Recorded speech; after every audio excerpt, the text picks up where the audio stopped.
Three tops meeting one bottom.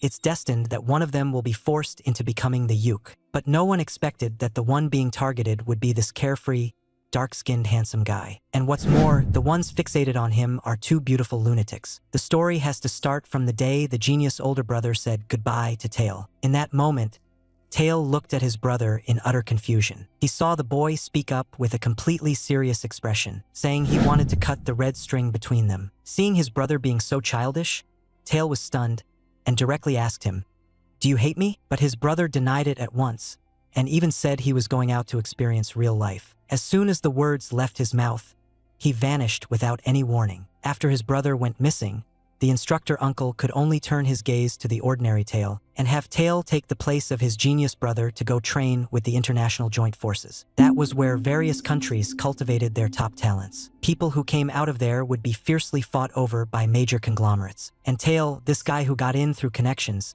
stepped into this hormone-soaked place with one foot, and on the very first day, he bumped into a boy who sent his heartbeat into overdrive. This pretty boy carried a faint scent of milk on him, instantly igniting Tail's protective instincts.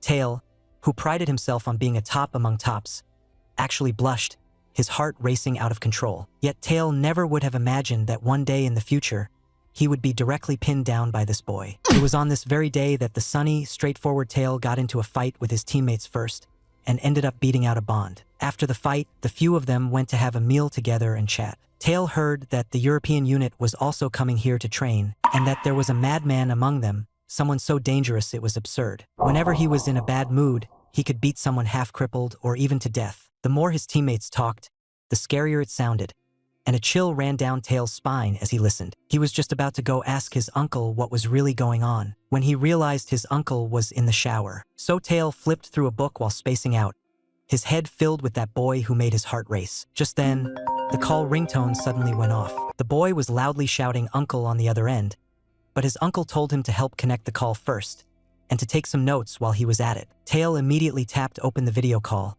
and as the screen lit up, what first burst into view was a pair of long, well-defined hands. The nails on every finger were clean and crystal clear, beautiful like glass. The owner of the hands had a deep voice and directly asked who he was. Catching him completely off guard, Tail blurted out his role and his name, and the man casually gave his own, a lie. Tail's social skills instantly hit max level.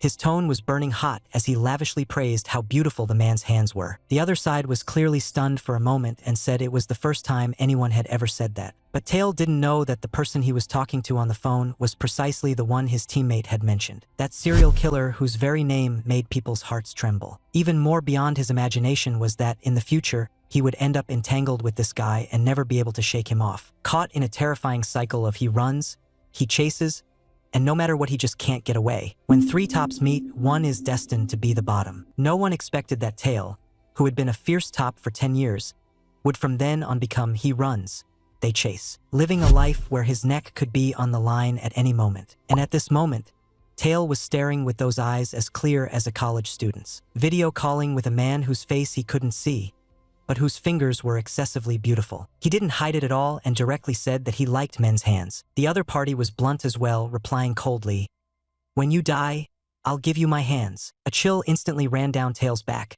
but he just assumed the other man was joking. Yet the man went on to have Tail pass on a message. The book his uncle wanted had been found. 1 volume, $7,000. Tail was stunned on the spot. A single book could actually be that expensive. But the man said that price was already very cheap, and after saying that, he hung up, while Tail was staring blankly at the book by his hand. His uncle came out after taking a shower, and Tail immediately told him. A second-hand book dealer had mailed over a very expensive book, but his uncle said that for such a precious book to be sold at that price was already considered cheap, and that he needed to properly thank the sender. He casually asked who the person on the phone just now was. Without thinking, Tail said the other party called himself a lie. His uncle froze on the spot and pressed him several more times. Did he really introduce himself like that? Tail scratched his head, even more confused, not understanding why his uncle cared so much. His uncle seemed to sigh, "I haven't heard that name in a long time." Right after that, Tail even added a compliment. "Ali's hands are really good looking." Uncle broke into a cold sweat after hearing this, and forced himself to say, "It would already be something if you didn't say those hands were terrifying, but this is the first time I've heard someone praise them as good looking." Tail had always thought his uncle's sense of aesthetics was very strange, but he never imagined that the owner of those hands was a ruthless killer who could take a life without blinking. He didn't want to keep talking about this, so he changed the subject and asked his uncle, "Who is that dazed, very cute boy?" Seeing Tail so shy that he avoided eye contact, Uncle immediately understood. Uncle held back his laughter and teased him, "You're way too pure when it comes to dating," directly making Tail blush so hard he was about to start steaming. Uncle stopped teasing him and, for once, kindly told him, "That's Sinrock from the logistics department." As he spoke, he casually used a bit of his authority to arrange an opportunity for Tail to chase after him. He told Tail to go find Sinrock later and get a spare key from him. Tail instantly became wildly excited and wished he could see his beloved right away. But he had no idea that beneath that cute face was a heart as ruthless as a wolf cub's. The unit's training was also being carried out at high intensity, and Tail didn't realize that he had already gotten himself tangled up with two dangerous people. Who would have thought that this pretty, well-behaved boy was actually a fierce top who struck hard and had an even fiercer temper? On the contrary, this dark-skinned handsome guy whose face was burning red became the prey targeted by the other. Tail, still full of anticipation, willingly walked into the hunter's trap, desperately chasing after this cute boy who had made his heart race at first sight. Because his clothes were torn during training, Tail went to find Sinrock for a new uniform. The boy quickly brought him a brand new set and, frowning, asked Tail if he was hurt. "So concerned about me?" Tail's heart instantly bloomed with joy, and he said this bit of training was nothing. He could handle it. But Sinrock still wasn't at ease and quietly reminded him again to be careful. As he was speaking, Sinrock suddenly reached out and lightly brushed the torn corner of Tail's clothes. He said this rip could be mended, and as the boy leaned closer, Tail's heartbeat instantly went off rhythm. Tail only thought that Sinrock's hair looked soft and beautiful. Tail lifted his hand, hesitating as he wanted to give it a little rub, but the boy suddenly called out to him, telling him to take off his clothes so he could mend them, and Tail panicked on the spot, scrambling to do as told. In no time, the clothes were fixed, and the two of them tilted their heads up to look at the sky together, marveling at how nice the weather was today. Tail also gritted his teeth at that moment and invited Sinrock to go for a walk together. He secretly praised himself in his heart, quick to react, bold enough, able to seize the chance to ask out the one he likes. But the next second, Sinrock turned him down with a smiling squint, saying he still had work to do. Tail's chest sank all at once, weighed down with sadness. Just as he turned to leave in disappointment, the boy suddenly called out to him. Sinrock smiled warmly and said they could go for a walk the day after tomorrow. He knew a very quiet place. Hearing this, Tail lit up all over, so excited that he stuttered, but he still agreed to the boy's invitation right away. He knew very clearly in his heart, he had already been firmly caught by Sinrock, like prey about to be carried off in someone's jaws. Time flashed by to evening. Tail walked into his uncle's room and sat down, flipping through a book he liked. He read while secretly feeling pleased with himself, thinking his chasing crush plan was going unbelievably smoothly. Just then, a call suddenly popped up on the computer. Tail casually clicked on it, and a familiar voice came from the other side of the screen. "We meet again, little nephew." The next second, what appeared in the frame was that pair of hands he had seen before. Tail was a natural sweet talker, and he immediately switched into praise mode. "Your hands are really beautiful. I've always remembered them." The man, delighted by the compliment, raised that pair of beautiful hands, hands that had also been stained with many lives, as if silently acknowledging Tail's taste. How insane was this man, chasing someone he liked as if he were lugging around a cannon to do it. No wonder that person wanted to run away the moment they saw him. But as someone in the middle of it all, Tail just happened to know nothing. Right now, he was only blinking those clear, innocent eyes, video chatting with this lunatic through the screen, talking like they were discussing the meaning of life. Ever since Tail entered the unit for training, he had often gone to his uncle's bedroom to read, and almost every time, he would receive a video call from Yaoi. Although he couldn't see Yaoi's face, that pair of hands really was excessively beautiful. Tail was thus hooked by Yaoi's good looks and soon started chatting with him enthusiastically. From Yaoi, he learned that the other man was managing the family business for his older brother, and that their family dealt in weapons. To his surprise, the used book vendor Tail had imagined turned out to be a weapons dealer. Then Yaoi dropped an even more frightening piece of news. In the weapons trade, the hottest item was actually the rocket launcher developed by Tail's brother. Tail's heart sank. He hadn't expected his own brother to be doing something like this. Yaoi immediately twisted the knife, teasing that Tail and his twin brother were nothing alike. The two were chatting happily when someone suddenly approached in the video, and Eli said he had to go at once. As soon as the call ended, Tail flopped onto the bed and muttered that he just heard something incredible. That very afternoon, the instructor announced that the European branch team would soon be coming for joint training. So they were going to show everyone last year's training footage, just hoping their side wouldn't lose too miserably. In the video, a handsome white-haired man wearing black gloves appeared. Tail couldn't help remarking that the man's face was so pale he looked pitiful. But as soon as he finished speaking, everyone around him stared at him in horror and snapped, "You're the pitiful one," leaving Tail completely baffled. Just then, the man suddenly smiled at the camera. Tail jolted. He thought their eyes had met through the screen. Right after that, another man in the video lunged forward, clutching a short knife. Tail sucked in a sharp breath, thinking there was no way the white-haired man could dodge such a fast attack. But the white-haired man didn't dodge. Instead, he stepped forward to block head-on. In the next second, he grabbed his opponent by the neck and lifted him straight up. That black-gloved hand tightened little by little. On the screen, blood splattered everywhere, making everyone's scalp tingle. Tail was frightened and couldn't help asking, "What on earth is going on?" The teammate beside him looked bitter and only said, "This still counts as ordinary special training. But this lunatic has actually been to prison 7 times for killing people." This really terrified Tail. He kept reminding himself over and over in his heart, "If I ever run into this person, I absolutely have to stay far away." The ironic thing is, he had long since become online friends with this killer, close enough to chat about life. The slyest hunters often disguise themselves as prey first. After being the big top attacker for 10 years, Tail finally met someone who made his heart race at first sight and whom he couldn't help wanting to protect. Yet it never occurred to him that the one truly being hunted and pinned down was actually himself. That day, Tail happily went to look for Sinrock, only to hear that the boy had to work overtime and wanted to cancel their date. Tail's spirits instantly deflated. He just felt he'd missed yet another chance to get closer to the one in his heart. Seeing that he was feeling low, Sinrock suddenly said he wanted to treat him to candied fruit. Tail was stunned on the spot. When the boy leaned in, that warm breath directly forced his heartbeat to speed up. Slapping his own face with one hand, he cursed himself in his heart. "He's still just a kid.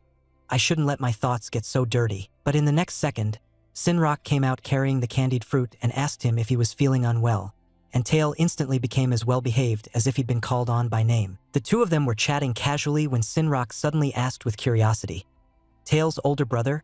Is he the legendary genius boy, Jay?" Tail admitted it very straightforwardly, and even said, although they are twins, his brother's looks, personality, and brains are all better than his. He had long since gotten used to being compared. When others praised his brother as a genius, they would also conveniently pity him for being very ordinary. What hurt even more was that many people approached him with their true goal actually being his brother.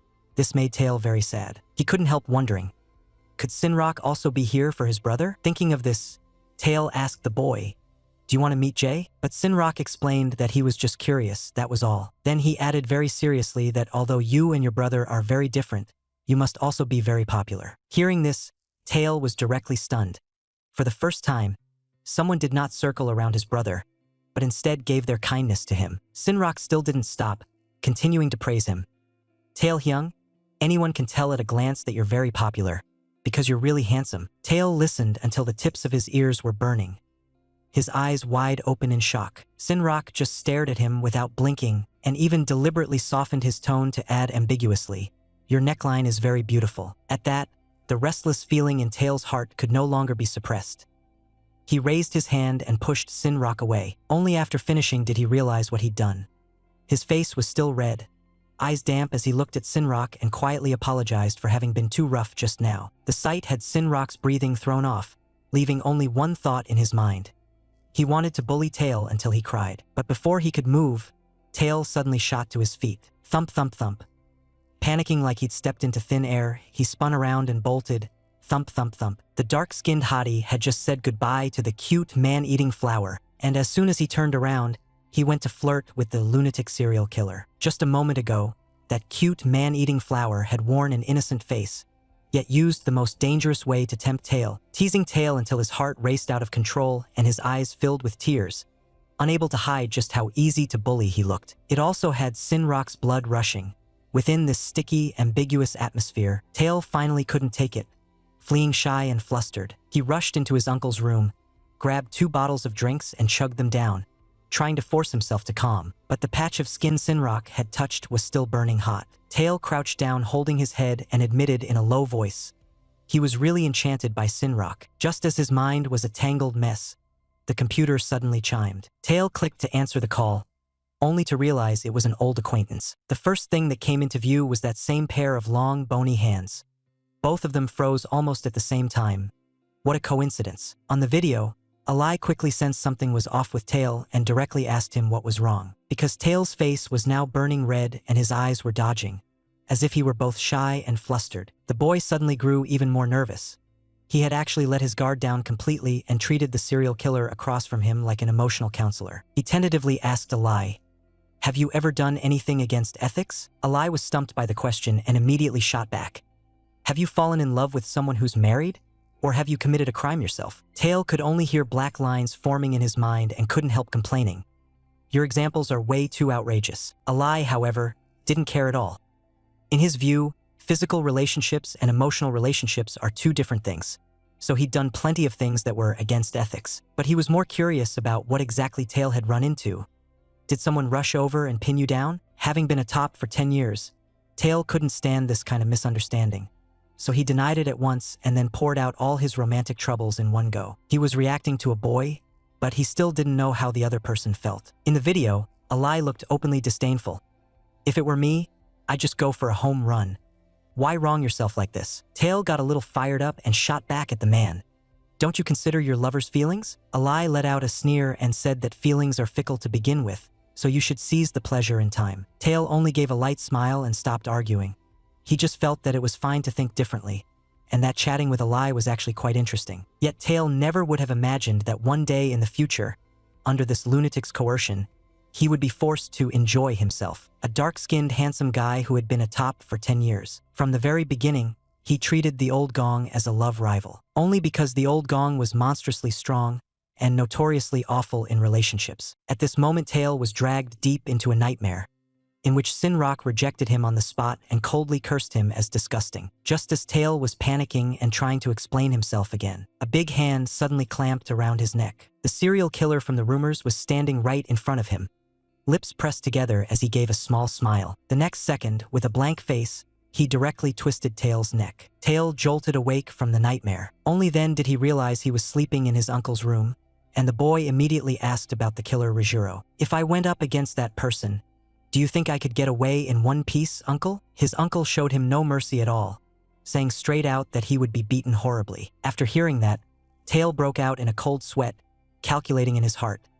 If he ran into that guy during training, he would definitely stay far, far away. But Tail never could have imagined that in the future he would be targeted by this lunatic, and wouldn't be able to escape even if he wanted to. And from that day on, a terrifying murderous aura hung over the whole unit, all because the European branch team was about to come for joint training. A teammate kindly reminded Tail to pack his things first, because the people from the European branch team would soon be moving in, and they had a particularly strong sense of territory, so he'd better not start a fight over some little item in the room when the time came. Tail listened very carefully and immediately asked, "Will that serial killer be coming too?" The bathroom fell silent in an instant, and everyone stared at Tail in shock. The teammate beside him gnashed his teeth and said that if that guy came too, this training camp would turn into hell. After saying that, he lowered his voice again and gossiped to Tail about the serial killer's love life. Rumor had it he liked men who were pretty and cute. Every time the training camp ended, as long as someone was soft-looking and cute, they would be swallowed up by him in one bite. "Don't be scared, your face is very safe." Hearing that,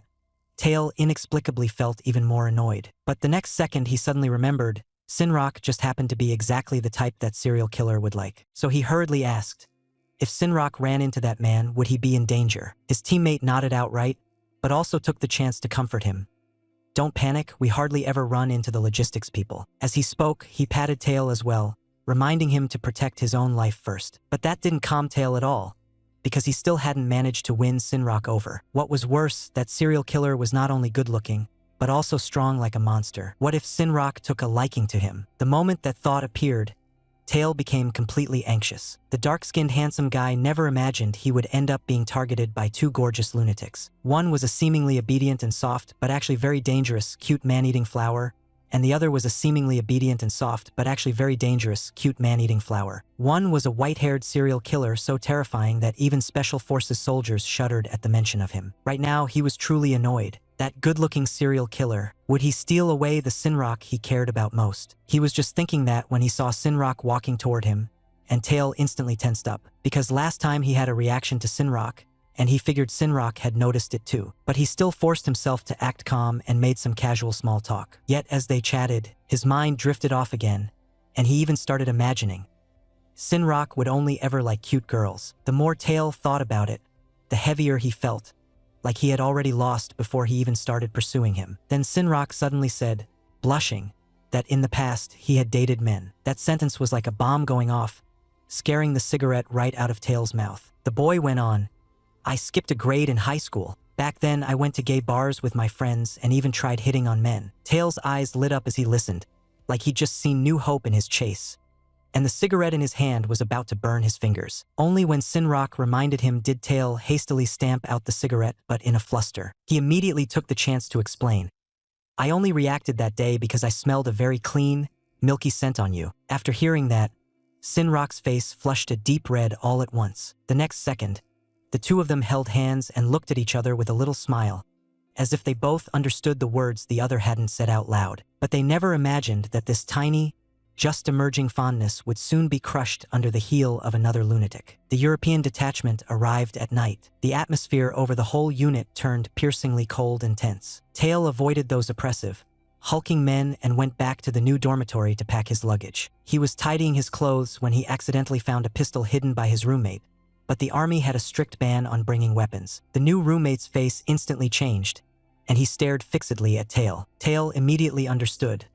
This pistol belonged to him, so he simply stepped forward and felt around again, and actually found another one. Tail raised the pistol and slowly looked it over twice, as if appreciating it. The roommate was instantly furious out of shame, snatched the gun back like a treasure, and even threatened that if he dared say a word he'd be dead.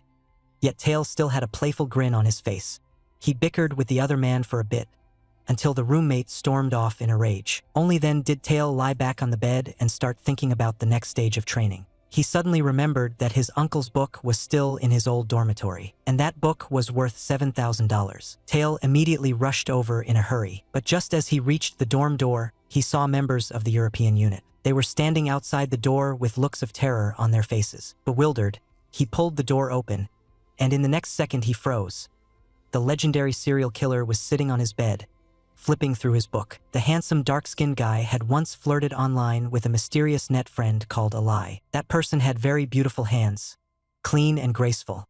He couldn't see the face, but the way the person spoke was very refined, as if born knowing exactly where the line was. And now they were actually meeting in person, but Tail had no idea at all that the killer in front of him was that online friend Yaoi. Not long ago, the European unit had come to join the training camp. Tail had moved out of the dorm long before, yet he just happened to forget to take that book worth $7,000. So that's why he rushed back at this moment to get the book. As soon as he entered the dorm, he ran straight into the rumored killer, Rijuro. That guy was actually quite relaxed, sitting on the bed and slowly flipping through Tail's $7,000 book. Tail's mind went buzz, and the scene of himself being strangled had already played through once in his head. His face went pale. His whole body froze in the doorway, not even daring to breathe too hard. Yet the killer suddenly spoke. Is this your book? Are you taking it now? His voice was low yet clear, like a calm blade, which instead made Tail instantly steady himself. He said the book was borrowed and that he hadn't finished reading it. And Rijuro didn't expose the fact that they were online friends meeting in real life. He only asked Tail casually, as if in passing, I still want to read for another 2 or 3 hours. Can you wait for me? Whenever Tail met someone good-looking, he would easily let his guard down first. He only felt that Rijuro was handsome and spoke in a refined way, so he straightforwardly said that he could wait. Hearing this, Rijuro instead seemed not to want to scare him anymore and casually handed the book back to Tail. He even recommended a similar book along the way, and Tail's interest was instantly piqued. The two of them quickly started talking about the book's content, and the more they talked, the less they could stop. Tail even felt that Rijuro was a very cultured young man. Maybe they really could become kindred spirits. Just then, a sudden clamor exploded outside the door. People from the European squad and the Asian squad had already started throwing punches. As soon as those noises barged in, the atmosphere in the room was instantly torn apart. Rajuro suddenly shot to his feet, like his whole soul had been swapped out. His eyes were so cold they looked almost black, his expression vicious to the point of being unreasonable. Tail had no choice but to follow, thinking he should at least give this newly acquainted friend a hand. But the moment they pushed the door open, they ran straight into utter chaos. Rajuro casually picked up a steel pipe from the ground. Tail's gaze, however, was first caught by that huge black hand, and in the very next second, as his mind wandered, Rajuro swung the steel pipe and lashed it hard at the person beside him. The scene exploded into a chorus of screams in an instant. Rajuro pinned people down and beat them, and not a single person dared step up to stop him. Before long, only this outrageously fierce man was still standing, and at his feet bodies were sprawled all over the place. Tail was completely stunned. Just moments ago, this man had been all poise and elegance. How could he suddenly go berserk like this? The dark-skinned hottie and old Rose met for the first time, and it was an ugly start. This man, outwardly refined yet broken inside, right in front of him, beat that group of supermale special forces soldiers brutally to the ground. Which is why, when Tail went to have lunch, he saw the cafeteria full of wounded people. Some had been beaten so badly their faces were no longer recognizable. The European squad and the Asian squad were split on opposite sides, the air thick with suppressed killing intent. Tail couldn't help grumbling. Even the knives and forks look like murder weapons. Let's stick to the more civilized chopsticks. As soon as he finished speaking, the serial killer Rajuro leaned in and said with a smile, "Anything can be used to kill, even chopsticks." On the spot, Tail and his teammates jolted in fright. Tail griped inwardly.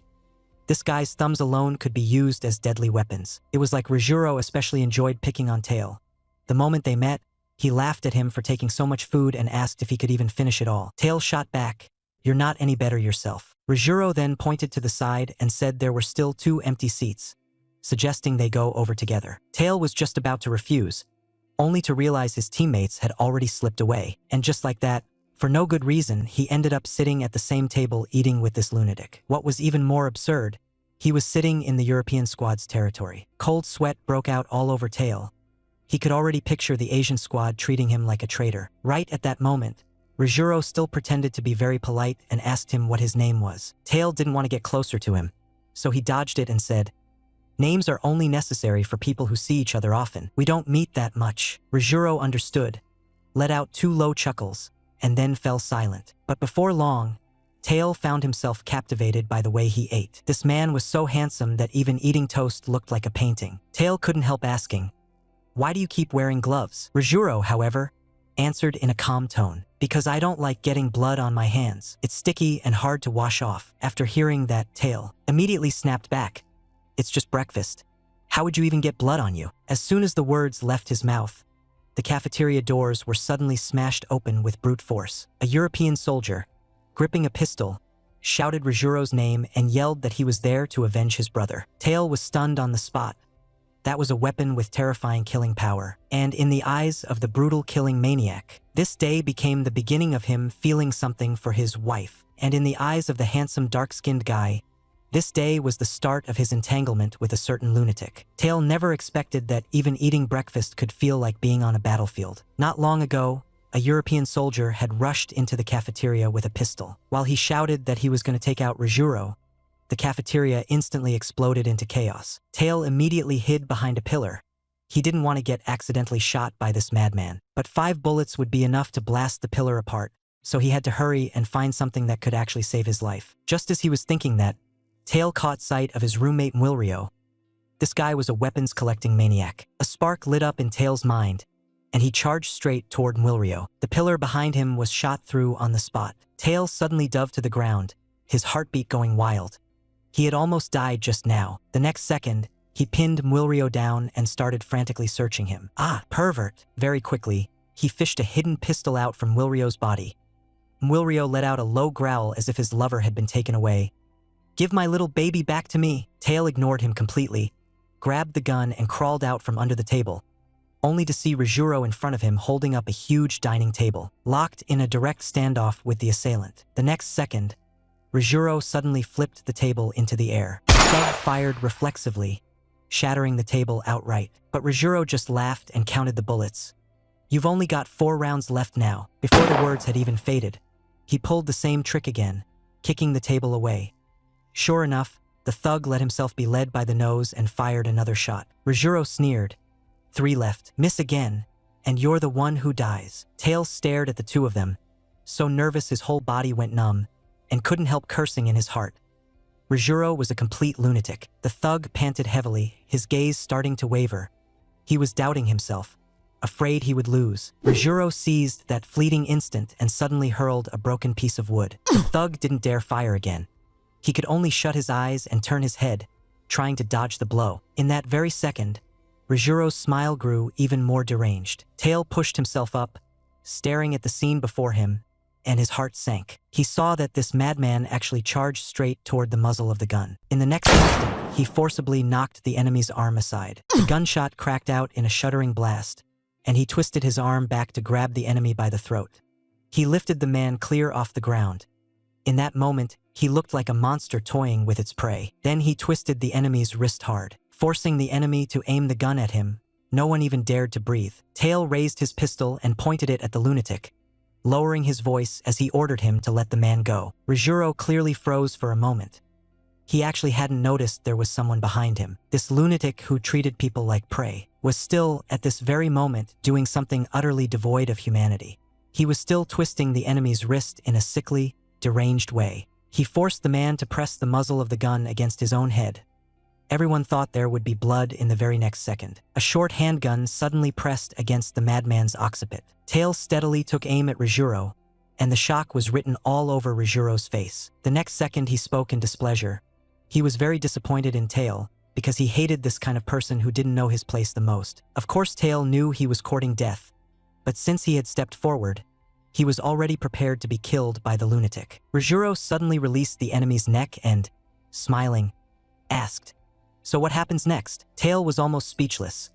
This monster was actually pretending not to understand. They were both waiting for the other to reveal a flaw so they could strike in one blow, and Tail forced down his nerves and calculated rapidly. But he had overlooked the stupidity of the third person.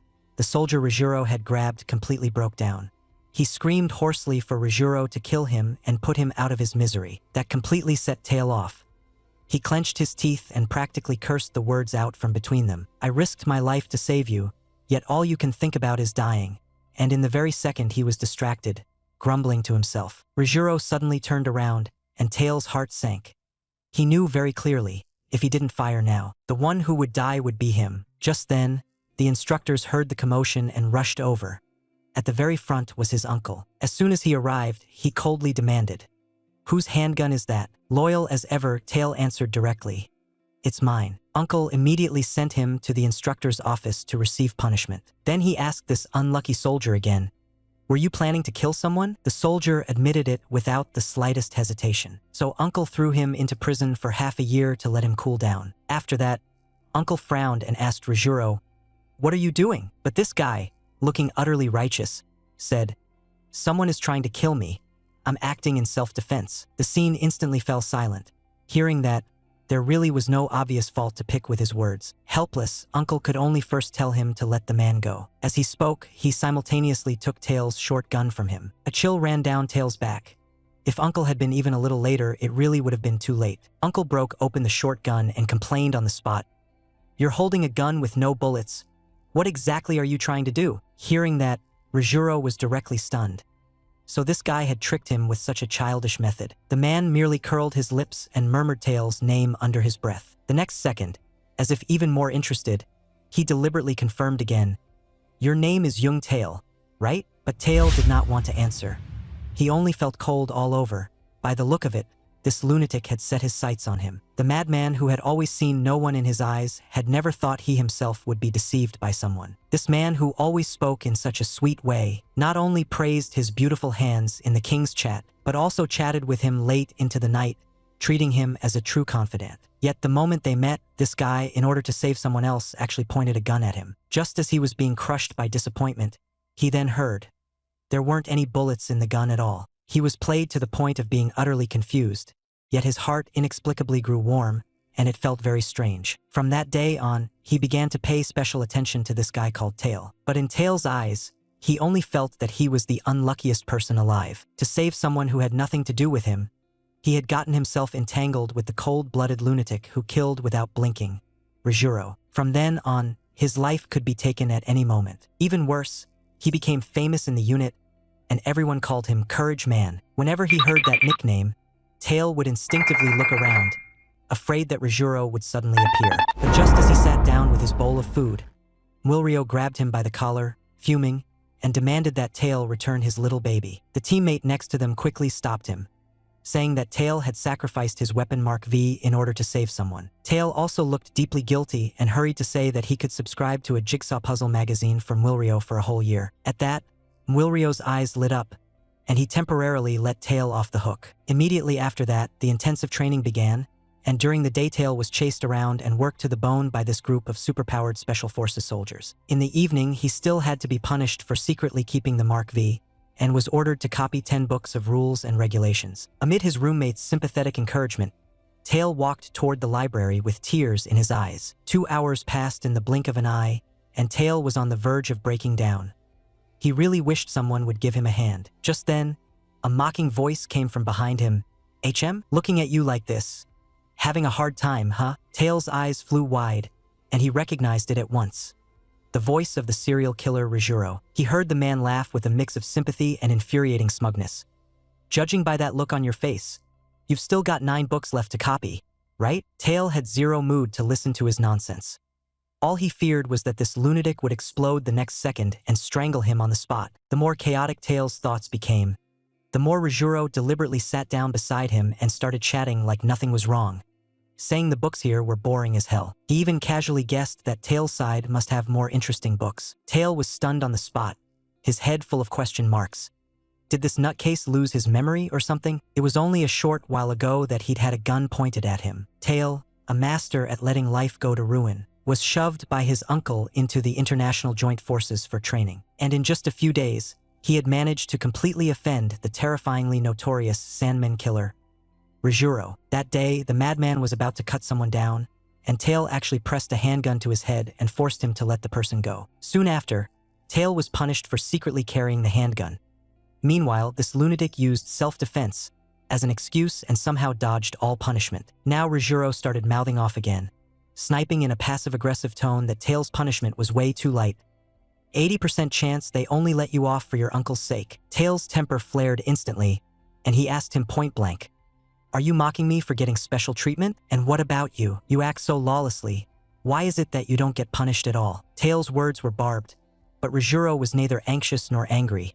Instead, he coaxed him like placating someone, telling him not to bristle. "You're Instructor Jung's nephew, so everyone naturally favors you more. Even if you weren't punished, I wouldn't be angry." Tail was stunned and immediately asked, "Even the European detachment knows that Instructor Jung is my uncle?" Rijuro, however, explained lightly, "Because you dared to press a gun to my head, everyone got curious and conveniently ran a check on your information." Hearing this, a chill ran down Tail's back. So this lunatic really hadn't forgotten that incident. Rijuro saw through his panic at a glance and asked bluntly, "Are you afraid of me? Do you think that the moment I see you, I'll twist your neck off?" Under Tail's dazed stare, Rijuro added another sentence. "I'm not in the mood to kill anyone right now, so you'll have to wait." What did this person even mean? Telling him to wait to be killed, without making it clear how long he was supposed to wait. Tail immediately made up his mind. From now on, he'd avoid this lunatic during training as much as possible. If that didn't work, he'd just stick close to the instructor. Muttering under his breath, he actually let slip those little schemes in his heart. Rijuro, however, spoke up as if patiently explaining, "Killing people gets you punished. And I've never killed anyone in front of the instructor. I just killed the instructor, so I got put away for 8 months. After hearing that, Tail only felt that it was over. This lunatic even dared to kill the instructor. So the idea of using the instructor as a human shield was completely out of the question. Tail simply went straight to begging for mercy. "Then just spare me for this half month." But Rijuro said he couldn't control his emotions. Tail cursed him for being petty in his heart, but a wicked smile curled on his lips as he changed his plea. "Then help me copy out a copy of the rules and regulations." Rijuro actually agreed generously and reached out to take the book. Tail's smile grew more sinister. As long as the instructor finds out this guy is helping him copy the book, he'll definitely be punished. Even if he was going to be tormented, he had to drag this lunatic along to suffer a bit with him. He had just finished flirting with that fierce and dangerous psycho beauty. Turning around, the boy went to while away a pleasant stretch of time with that cute little man-eating flower. Not long ago, Tail had sweet-talked Rijuro into his hand, coaxing him into obediently copying the book for him, and he was insidiously waiting for the instructor to discover it, so that this lunatic would be punished with him by being made to copy. Right now, he was still holding on to this beautiful wish as he dragged his exhausted body back to the dorm. His roommate Mwilryo suddenly said, "Someone just called looking for you." The exhausted Tail asked impatiently who had called. But the next second, he jumped up like he'd been shocked by electricity and pressed. "Was it Sinrock from the logistics department?" Mwilryo nodded to confirm. Tail instantly came back to life with full HP, and his face flushed red. He hurried to check Sinrock's texts. The boy had even thoughtfully reminded him to take care of his health, and had said, "See you on the weekend." Seeing this, Tail's good mood was instantly cut off. He still hadn't told Sinrock that there would be intensive training this weekend, and he wouldn't be able to go on their date. Tail had just stood up and was about to go look for Sinrock when Mwilryo suddenly called out to stop him. Mwilryo reminded him, "During intensive training, cadets and instructors are forbidden from meeting, and both the logistics department and the instructor's room are on basement level 1, so you absolutely can't go there." But Tail missed Sinrock so much that he still rushed toward the logistics department, ignoring everything. Full of anticipation, he raised his hand and knocked on Sinrock's door. The moment Sinrock saw him, he froze and said that cadets weren't allowed to come here, even though he said that he still brought Tail into the room. Tail sat nervously on the edge of the bed and said sullenly, "There's intensive training this weekend, so we can't go on our date." Sinrock smiled faintly and said he could understand, because there had been no rest days during previous intensive trainings either. Then he sat down to comfort Tail. "Then let's just meet after the intensive training ends. By then, we can even go have some fun in Hong Kong." Hearing that, Tail instantly brightened up, and his mind had already started imagining. During that trip, their relationship would grow closer and closer. Just as he was thinking this, Sinrock suddenly let out a sigh, his tone full of regret. "But it's still a bit of a shame. I was thinking we could go out and have fun this weekend." As soon as he finished speaking, he moved closer to Tail step by step. Tail's heartbeat instantly went out of rhythm, and there was only one question left in his head. Was Sinrock flirting with him? At that moment, Sinrock carefully brushed against Tail's hand. Tail's whole body froze, but he couldn't help thinking in his heart, how can this person be so cute and yet so innocent? The surge in his chest couldn't be held back. He lowered his head and lightly tapped a kiss on Sinrock's lips. Sinrock's face instantly flushed bright red, but he didn't pull away. Tail seemed to be set on fire and became even bolder. Sinrock wasn't angry. Not long after, when Tail said he was leaving, Sinrock immediately followed and considerately said he would walk him back. As the two of them walked toward the dorms hand in hand, someone suddenly came around the corner. In the next second, Rijuro was standing in front of them, his eyelids lowered.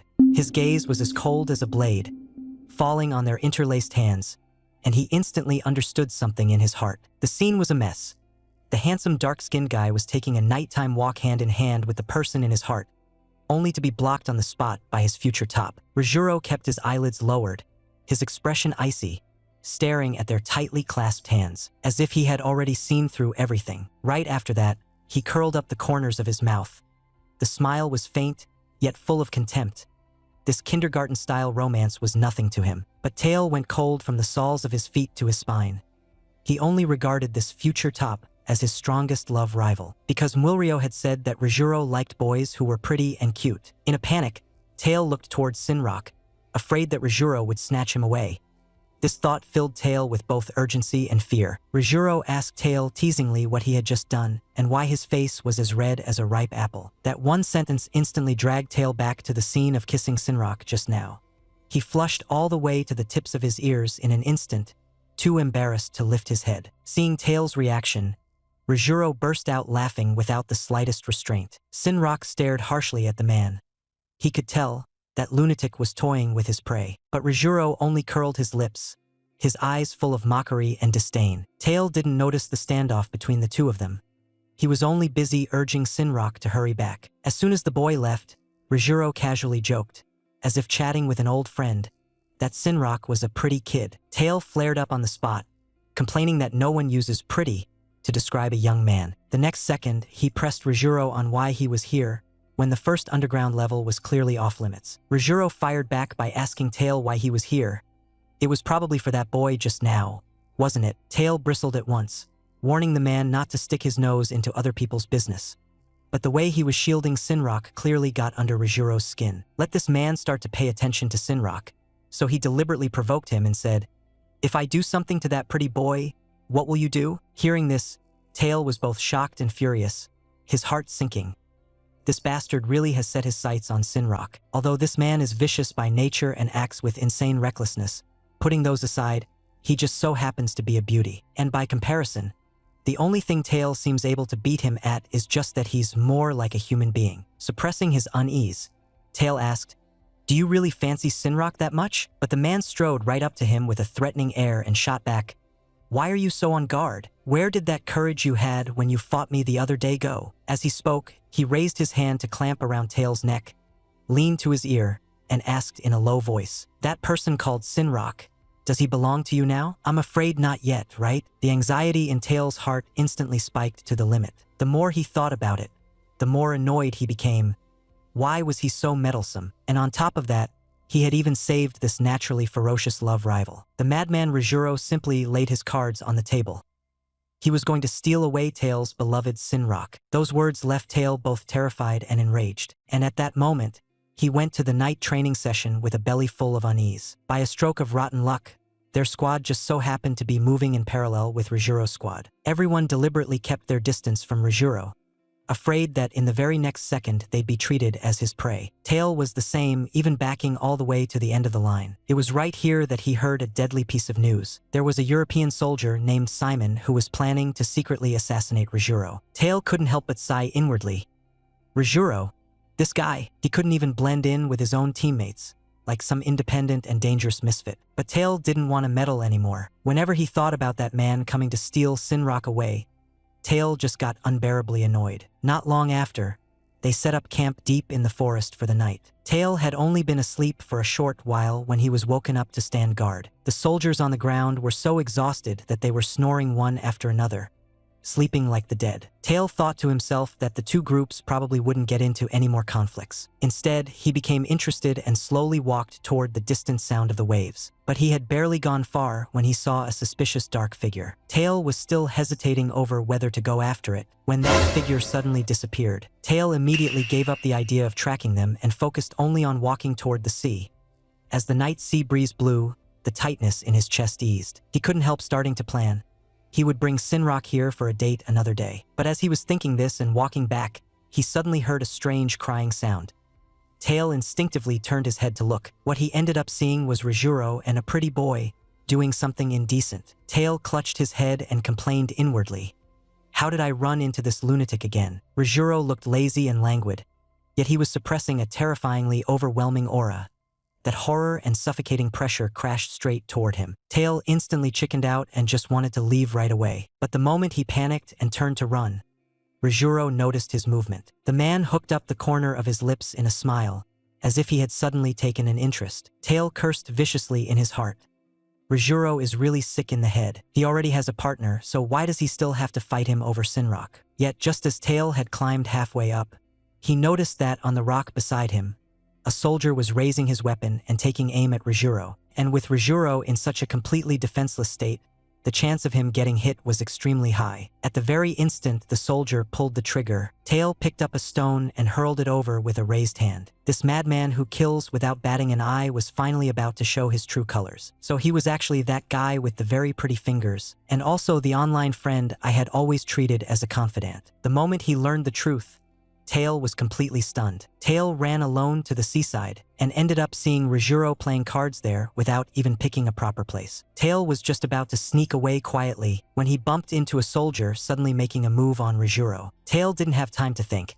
He grabbed a stone and smashed it over, hitting the soldier's hand right on target. But in that same second, the short arrow the soldier shot also grazed past his arm, so close it made his skin tingle with numbness. Tail couldn't help cursing. He had almost thrown his life away to save this lunatic. Rajuro's expression turned frighteningly dark as he stared coldly at the two of them. The next second, he bent down to pick up a stone from the ground and suddenly hurled it at the soldier who had fired the arrow. The man was struck on the spot, his head cracking open and bleeding, and he passed out right there. Black lines all over his face. Tail, just from the sound of it, even suspected that man's skull had already split. Rajuro picked up the bow and arrow, his eyes as cold as ice, staring straight at Tail. Tail immediately distanced himself, saying this had nothing to do with him. Rajuro merely smiled faintly. Of course he knew Tail was innocent, but this debt still had to be collected. Tail hurriedly tried to talk him down. Wait until they got back to Europe to deal with it. He didn't want to watch this lunatic kill someone with his own eyes. A sharp pain shot through his arm, and only then did Tail realize he was injured. Swallowing his temper, he said, "This guy secretly hid a weapon. By the rules, he should be punished by copying the code 10 times. Those words made Rojiro burst out laughing. He couldn't stop, and even followed along with him. That's right. First make this guy finish copying the code, then end his life. As he spoke, Rojiro grabbed Tail's hand and said he would bandage it for him. Tail stared at the black gloves the man had taken off, feeling as if he were seeing a dense swarm of vengeful spirits above his head. Utterly disgusted, just about to tactfully refuse, when he suddenly heard the man say with a smile that he and his twin brother were completely different. Tail froze on the spot. He knew that line far too well. Then, Tail fixed his gaze on the man's hand. Such a familiar feeling it almost stabbed into his eyes. Slender, with distinct joints, fingertips as clear as glass. The boy was completely shaken. So this guy was actually the one he had once treated as a confidant, the online friend he could talk to about anything, a lie. The dark-skinned hottie was almost furious enough to explode. So that online friend who had chatted with him late into the night turned out to be this cold-blooded psycho who killed without blinking, Rojiro. After they met, this guy had already recognized him, yet deliberately pretended not to know. Now this liar still wanted to keep provoking him, on purpose repeating the things they used to say. "If you like my hands that much, I can give them to you." Tail clenched his fists, the fire in his chest surging up in waves. He had once treated a lie as a friend and told him everything. But after he ran into Rojiro, he was so scared he could only run and hide everywhere. Yet in this lunatic's eyes, all of his reactions were nothing but a joke. Looking at this infuriating bastard, Tail was shaking with rage, but didn't dare to really say it out loud. He could only test him in a cold voice. "Should I call you Rojiro, or a lie?" The smiling man curled his lips, replying like he was watching a show.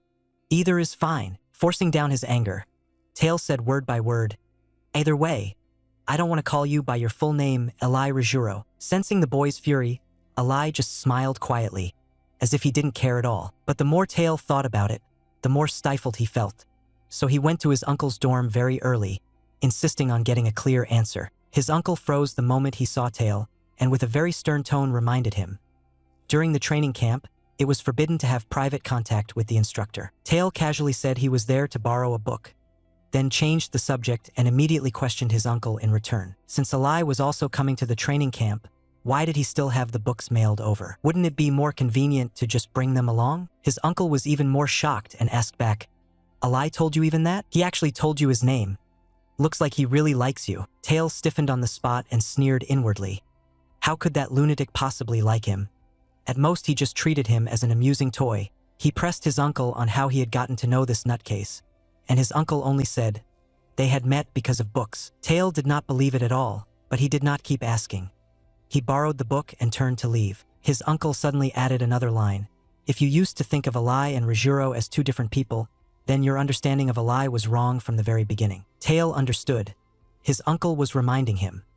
The Rojiro he had seen was this man's true self. He also became more clearly aware that as long as Rojiro wished, he could kill him at any time. Such beautiful hands, growing on that lunatic, were really a waste. It was also on that morning that the soldier who had attacked Eli died. He launched a direct attack on Eli in front of everyone. Eli, however, only looked at him coldly, his eyes full of contempt. In the next second, that man was cleanly and efficiently taken down, and Eli's only justification was 4 words: self-defense. Even when the instructor rushed over, he could only give a few verbal scoldings, and Tail just found it ironic. Such a lunatic, and no one was holding him accountable. What stung even more was, he watched, helpless, as the person he cared about treated someone else with a tenderness like they were in love. The brutal, vicious madman tasted jealousy for the first time. Right now, he just wanted to make the two people in front of him both feel some pain. Just as Tail was grumbling that Eli was a born killer, he ran head-on into the person he loved, Sinrock. Tail was instantly overjoyed,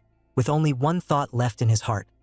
This is the happiness of being in love. They chatted for a bit, then were about to part ways. Before leaving, Sinrock said, "When the training camp is over, let's go on a date." Tail lifted his hand and waved, blushing as he agreed. But in the next second, his whole body jolted. That lunatic Eli was walking down from the stairwell. The man was handsome and refined, his steps as unhurried as a leopard's. Yet that smile of his made you want to punch him. Tail's mood instantly plunged to rock bottom. Every time he saw Alai, Tail would panic. He was afraid Alai would steal Sinrock away. Sinrock didn't want trouble either. After greeting Tail, he was ready to leave. Tail instead let out a sigh of relief. Looks like Sinrock has absolutely no interest in this lunatic. The moment Sinrock brushed past Alai, the madman glanced sideways at him with a meaningful look. In the next second, he directly pinned Sinrock against the wall and kissed him, swift and clean. With a beauty in his arms, Alai was still absent-minded. His gaze fixed on Tail the whole time. Tail exploded on the spot, shouting at Alai to let go of Sinrock. Right after, he grabbed Alai by the collar and threatened in a low voice, "Do not touch Sinrock." Yet the more furious Tail became, the more exhilarated Alai felt. Tail clenched his teeth and finally understood. This man had never taken him seriously. Just as the conflict was about to erupt, Sinrock grabbed Tail in time, saying he was fine and telling Tail not to lose his temper. Tail's chest felt tight. After being humiliated like that, how could Sinrock possibly be fine? But the moment he saw the boy's panicked and frightened expression, Tail's rage felt as if a hand had pressed it down, cooling in an instant. He knew very well that he couldn't beat Alai, nor could he protect Sinrock. The moment that thought appeared, it felt like a stab to his heart. Alai, however, insisted on pouring fuel on the fire. He lowered his head, glanced at his own hand, and said lightly that the feeling just now was quite good. As he said this, he lifted his eyes coldly and looked straight at Tail. Sure enough, Tail was ignited. He once again grabbed the man by the collar, his anger impossible to suppress. This fierce and cruel madman was, paradoxically, childish like a kindergarten kid. As long as he found out who his partner liked, he absolutely had to snatch that person for himself. And seeing his partner so angry they were jumping with rage only made him feel all the more thrilled. At this moment Tail was shaking with anger, clutching Alai's collar in a death grip, clearly ready to have a brutal fight with him. But Sinrock yanked Tail back in one swift move, forcibly pulling him away. Seeing the obvious wariness Sinrock showed toward Alai, Tail inexplicably felt a little steadier inside. So he forcibly pressed down his emotions and urged Sinrock to go back first. Sinrock hesitated for a moment, but still did as Tail said. As soon as the boy left, Tail glared fiercely at Alai, his voice tight. "What exactly are you trying to do?" Alai wore a punchable grin and shot back even more bluntly. "You still haven't gotten Sinrock, have you?" Tail denied it at once, saying that he and Sinrock had long since understood each other's feelings. Alai scoffed at that line. In his eyes, things like feelings were nothing but empty talk, and what he called getting someone meant more intimate, more boundary-crossing contact. Tail felt his anger shoot straight to the top of his head, and he swore to himself, if Alai dared lay a hand on Sinrock, he would make Alai pay the price. Just as Tail's fury was about to explode, he heard Alai propose a truce. "I don't want to argue with you. Let's both take a step back." Tail simply couldn't make sense of it and only wanted to complain. He never should have met this lunatic Alai in the first place. Alai, however, spread his hands, as if declaring, "I won't use coercive methods, but if Sinrock willingly accepts my invitation, then you have no right to stop me." Tail's heart suddenly tightened, and uneasiness surged up at once, because all along it had always been Tail chasing after Sinrock, yet he couldn't even say clearly what exactly he and Sinrock were. So Tail had absolutely no standing to stop Alai from getting close to Sinrock. While Tail was silently lost in thought, Alai, without the slightest courtesy, simply turned around and left. Tail suddenly shouted to stop him, warning in a cold voice, "If you dare use force, I will absolutely not let you off." Alai narrowed his eyes and smiled, and instead agreed very readily. Tail collapsed back onto the ground, only able to mutter under his breath. Things really just got worse. He couldn't refuse this proposal, and that warning he'd just thrown out was completely impulsive. He'd even blurted out that he wouldn't let Alai off, but Alai's combat power was completely beyond anything he could imagine. With his mind in chaos, Tail thus ushered in a new round of intensive training. And during the training, he personally witnessed even more brutal methods from Alai. That good brother who once shared everything with him turned out to be the very madman in the rumors who had killed countless people. He even declared right in front of him that he was going to steal away his beloved Sinrock. Tail was thrown into even greater turmoil by his future top, his mind completely unable to calm down. And just then a new round of training suddenly crashed down on him when he was totally unprepared. He would also once again see with his own eyes those terrifyingly brutal methods of his tops. The content of this training camp was outrageous. the soldiers would be divided into different camps. One side could only take the beating, while the other side was responsible for swinging clubs to hit people. As long as they held out for the set time, the two camps could switch roles. But the rules were too simple and too crude, so every training session was like a hellish battlefield, with blood flowing like a river. After listening to his roommate's introduction, Tail's head was spinning. He had somehow managed to offend the serial killer Yaoi, and if this guy wanted to take the opportunity to get revenge, Tail might just lose his life on the spot. But his teammates couldn't feel his anxiety at all. Each of them was fired up, plotting how to beat the crap out of anyone they didn't like. This made Tail even more panicked. He just wanted to hold on until he could leave the army in half a year. Otherwise, sooner or later, he'd become a pervert like his roommates. Soon, the training began. Tail, who had originally only wanted to slack off, was dragged onto the battlefield by his well-meaning roommate. He didn't last long before he fell behind the main group and turned to hide in the bathroom. But as soon as he went in, he heard a few soldiers whispering as they plotted an ambush. Cold sweat broke out on Tail instantly, and he thought this was bad, while the soldiers all stared at him warily. Tail had no choice but to bite the bullet and pretend he had just come to use the toilet. He had barely stepped into a stall when voices sounded outside again. Mixed in were a few curses, saying that person killed without blinking was a lunatic, and that only buried cluster bombs could deal with him. The more Tail listened, the more wrong it sounded, and he began to suspect that the person they were going after was Yaoi. At this moment, he actually felt a bit vindicated and thought Yaoi deserved it. But the next second, he became afraid that things would spiral out of control and get completely out of hand. He didn't want to listen any longer, so he pulled the door open to leave. Who knew that those soldiers would suddenly call out to stop him and ask which unit he was from? Tail simply stated his position directly. He would not take part in the actions of any side. After saying that, he walked out of the restroom. Behind him, the soldiers just shrugged, looking completely indifferent. And after leaving that suffocating place, Tail hid again in the small cubicle next to the library. He had originally planned to just slack off and wait for the training camp to end, but instead he was caught red-handed by a few European soldiers. Tail had no choice and could only grab a club and fight his way out. But halfway through the fight, he saw Yaoi. The guy was heading upstairs. Tail's heart sank. Something was wrong. The soldiers upstairs had just been plotting to make a move on Yaoi. Yaoi going up like that was basically walking straight into a trap. Tail grew frantic and furious, shouting at the crowd, "Move!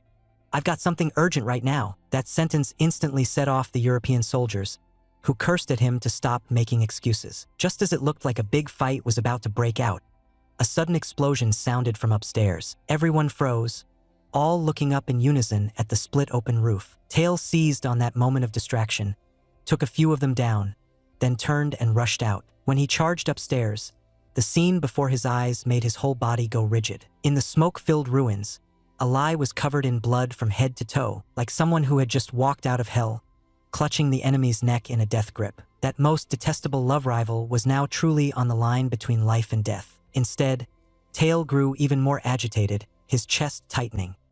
The teaching building had been blown into ruins, and several patches of blood on the ground were so jarring they made people panic. Seeing all this, Tail's mind went completely blank in an instant. He lost control and shouted, "Yaoi!"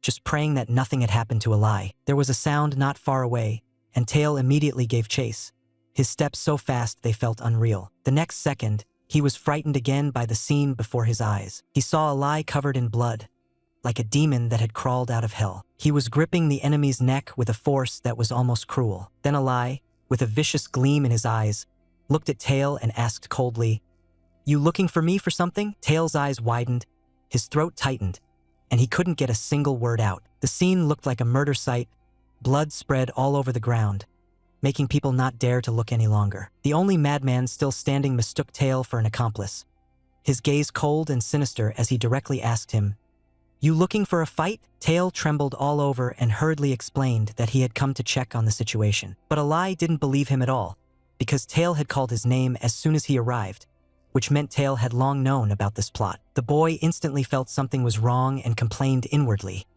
As expected, he misunderstood again. He immediately recounted everything he had just overheard in the bathroom about those people's conversation, and also explained why he had rushed over, because he had come to help Yaoi. The man merely curled the corner of his lips and said coldly that it was a good thing Tail hadn't taken part in the murder, otherwise he would be very upset. Hearing this, the boy couldn't help complaining, "You make it sound like you two are close or something." Yaoi, in a disturbingly morbid way, added, "If even you died, It would be really boring. That remark made Tail especially upset, and he cursed himself inwardly for ever coming here. But Alai instead praised him for showing up at just the right time, because he happened to need a witness to prove he was acting in self-defense, and that he was also injured in the attack. Tail questioned him on the spot. How could a monster like Alai possibly get hurt? Alai immediately got annoyed and shot back at the boy. If you got blasted by a cluster bomb, how could you not be injured? Tail's face darkened.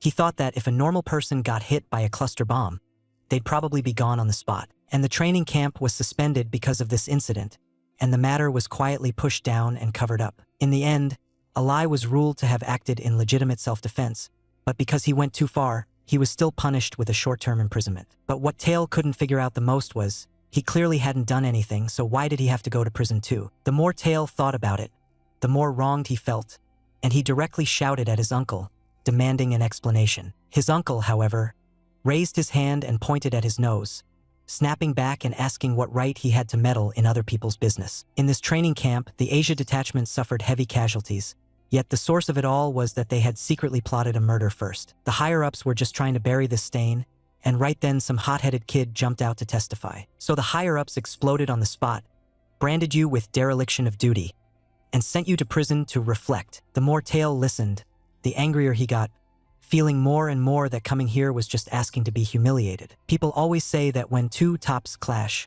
one of them has to yield. But when he saw this love rival in the cell, who was as strong as a monster, Tail couldn't help complaining. How could the instructor lock him in the same cell as this lunatic? The love rival suddenly stood up and approached.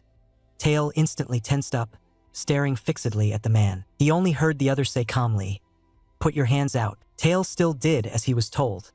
Alai patiently unlocked his handcuffs for him. Tail froze for a moment and said thank you, but the next second he remembered that when he'd been lying on the ground groping for the key just now, this guy had been standing by watching the show, looking totally gloating. That wave of grievance surged up again all at once, pressing on his chest so hard he couldn't breathe. Alai opened his mouth and asked him, "Why did you get locked up too?" Before Tail could answer, the man obnoxiously followed up on his own. "Did you commit some heinous crime?" Tail replied coldly, "You really have no idea?" All because Alai had killed someone. Tail, as the eyewitness, had been dragged down with him. But what Tail couldn't figure out was, Alai had clearly killed 5 people, so how could it still count as self-defense with just a light punishment of solitary? The man only smiled with composure and elegance, saying he'd gone in and out of prison many times and had long since figured out all these rules. Tail folded his arms, not believing a word of it. He felt that Alai wasn't lying, but was definitely not telling the whole truth either. Tail could only sigh to himself. This man is too troublesome. His mind is clear in the way only a madman's is. But Tail still had to stay here for 10 more days, and the only thing that could comfort him was Sinrock's texts. Just as Tail lowered his head to look at his phone, Alai suddenly said that there was no signal here, then told Tail to come over and help him treat his wound. Seeing the suddenly appeared potion and bandages, Tail froze. Where did these things come from? Alai didn't answer. Instead, he stared at Tail and asked very bluntly, "Do you hate me?" Tail also answered him seriously, saying that Alai had left too deep an impression on him. Compared to liking, emotions like dislike really do surface more easily at first. Before he could finish speaking, Alai had already taken off his shirt. Only then did Tail see clearly he was badly injured. Tail couldn't help complaining that the instructor was going too far, actually throwing a wounded person directly into a damp cell. It would fester like this. But Alai explained, "A doctor will come at night. The higher UPS have always said to the outside that the treatment here is very good." Tail didn't buy it and sneered, talking about good treatment in a prison.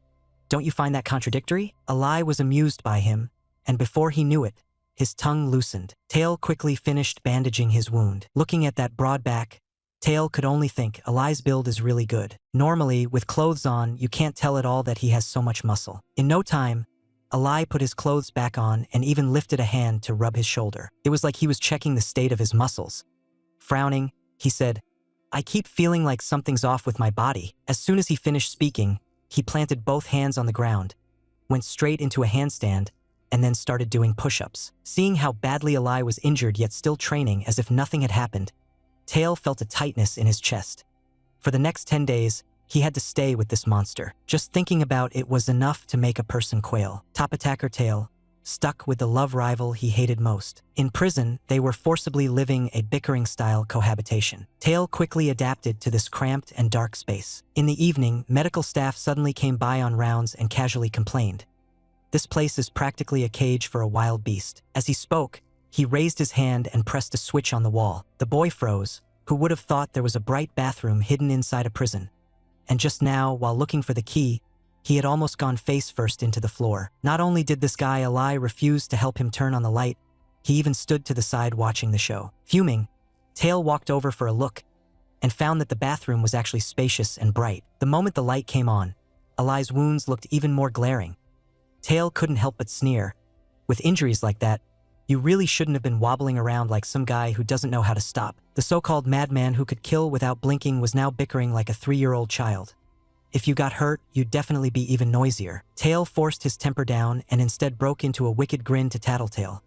"But I wouldn't be doing handstand push-ups like you." The doctor instantly bristled when he heard that, pointing at Yaoi as he scolded. "If you're sick, then lie down properly." The man being lectured pursed his lips, feeling utterly aggrieved. Not long after, once the doctor had packed up and was about to leave, Thaibl suddenly called out to him and lowered his voice to ask, "Can you have me and Yaoi housed separately?" The doctor, however, didn't care at all and only said flatly, "This is fate's arrangement." Thaibl could only accept it and instead turned to ask about Sinrock's condition. The doctor showed a hard-to-put-into-words expression, leaving Thaibl even more confused. The doctor couldn't help complaining, "You only saw Sinrock last night. It hasn't even been a full day, and you already want to end up like this." Thaibl was instantly embarrassed and froze. How could the doctor know? The man said coolly that he lived right next door to Sinrock, and last night he heard quite a lot of cheesy sweet talk through the wall. The tips of Thaib's ears flushed red at once. At a complete loss, he could only listen as the doctor kept teasing him. As soon as the doctor left, Yaoi, who had just gotten some juicy gossip, immediately perked up and pressed Thaibl about how far things had progressed between him and Sinrock. The boy instantly became wary and coldly warned Yaoi, "Don't you dare mess around with Sinrock." The man spread his hands helplessly. "Once I get out of prison, I'm heading back to Europe. Where would I find the time to do anything?" When Thaibl heard that, he felt the words did make sense, and the tight knot in his heart loosened a little. But when a beast is hunting, it never uses only one method. The boy was thrown into prison, and he ended up cellmates with that fierce love rival. What annoyed him even more was that this rival was excessively starved for affection and actually started to flirt with him. He heard there was a shower in the prison, and Thaibl almost didn't hesitate before hurriedly stripping to go bathe. He was even quite casual about it, directly borrowing underwear from his rival, because he'd been hauled in before he even had time to pack any clothes. Yaoi's face was full of mockery as he shot back at him. "You, just a bystander, didn't even have time to pack your luggage. How could I, a murderer, possibly have time to get ready?" Thaibl didn't believe him and stared at Yaoi as he asked, "Then what are you wearing right now?" The man hooked up a wicked smile and said he wasn't wearing anything at all, and that he'd be more than happy to let Thaibl check for himself. Thaibl instantly got goosebumps and hurriedly waved his hand. "I don't want to see something that horrifying." Yaoi deliberately teased him. "How can you call it horrifying? Don't you see that thing all the time when you go to the bathroom?" Thaib's hackles went up on the spot, and he rushed to explain. His thing was clearly very cute, completely unlike Yaoi's. So big, so scary. That line made Yaoi burst out laughing. Not long after, steam was billowing through the bathroom, yet Thaibl was still wrestling with himself in his head. The more he thought about it, the more wrong it felt. He had this nagging sense that he'd just been praising that guy in a roundabout way. Not to mention he still remembered that night. The man's movements were neat and efficient, his body drawn taut, every muscle packed with strength. Even as a fellow man, he felt himself tightening up under that oppressive presence. Although his own build couldn't compare to the fierce sense of presence Yaoi had, it wasn't bad enough to be called ugly. Thaibl kept coaxing himself like that, and only under the scalding spray of water did his emotions slowly start to unwind. He even couldn't help sighing that life in prison wasn't so bad.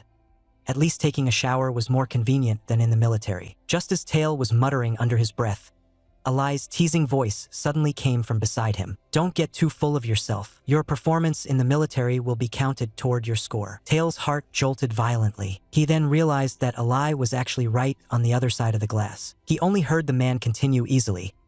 "Everyone's working themselves to death for a high score, but there are also people who just do whatever they want." Thaibl felt even more annoyed inside, sarcastically thinking that Yaoi was saying he was the one doing whatever he wanted. But Yaoi admitted it generously, and even said everything he did was extra credit. Tail's gaze turned cold in an instant.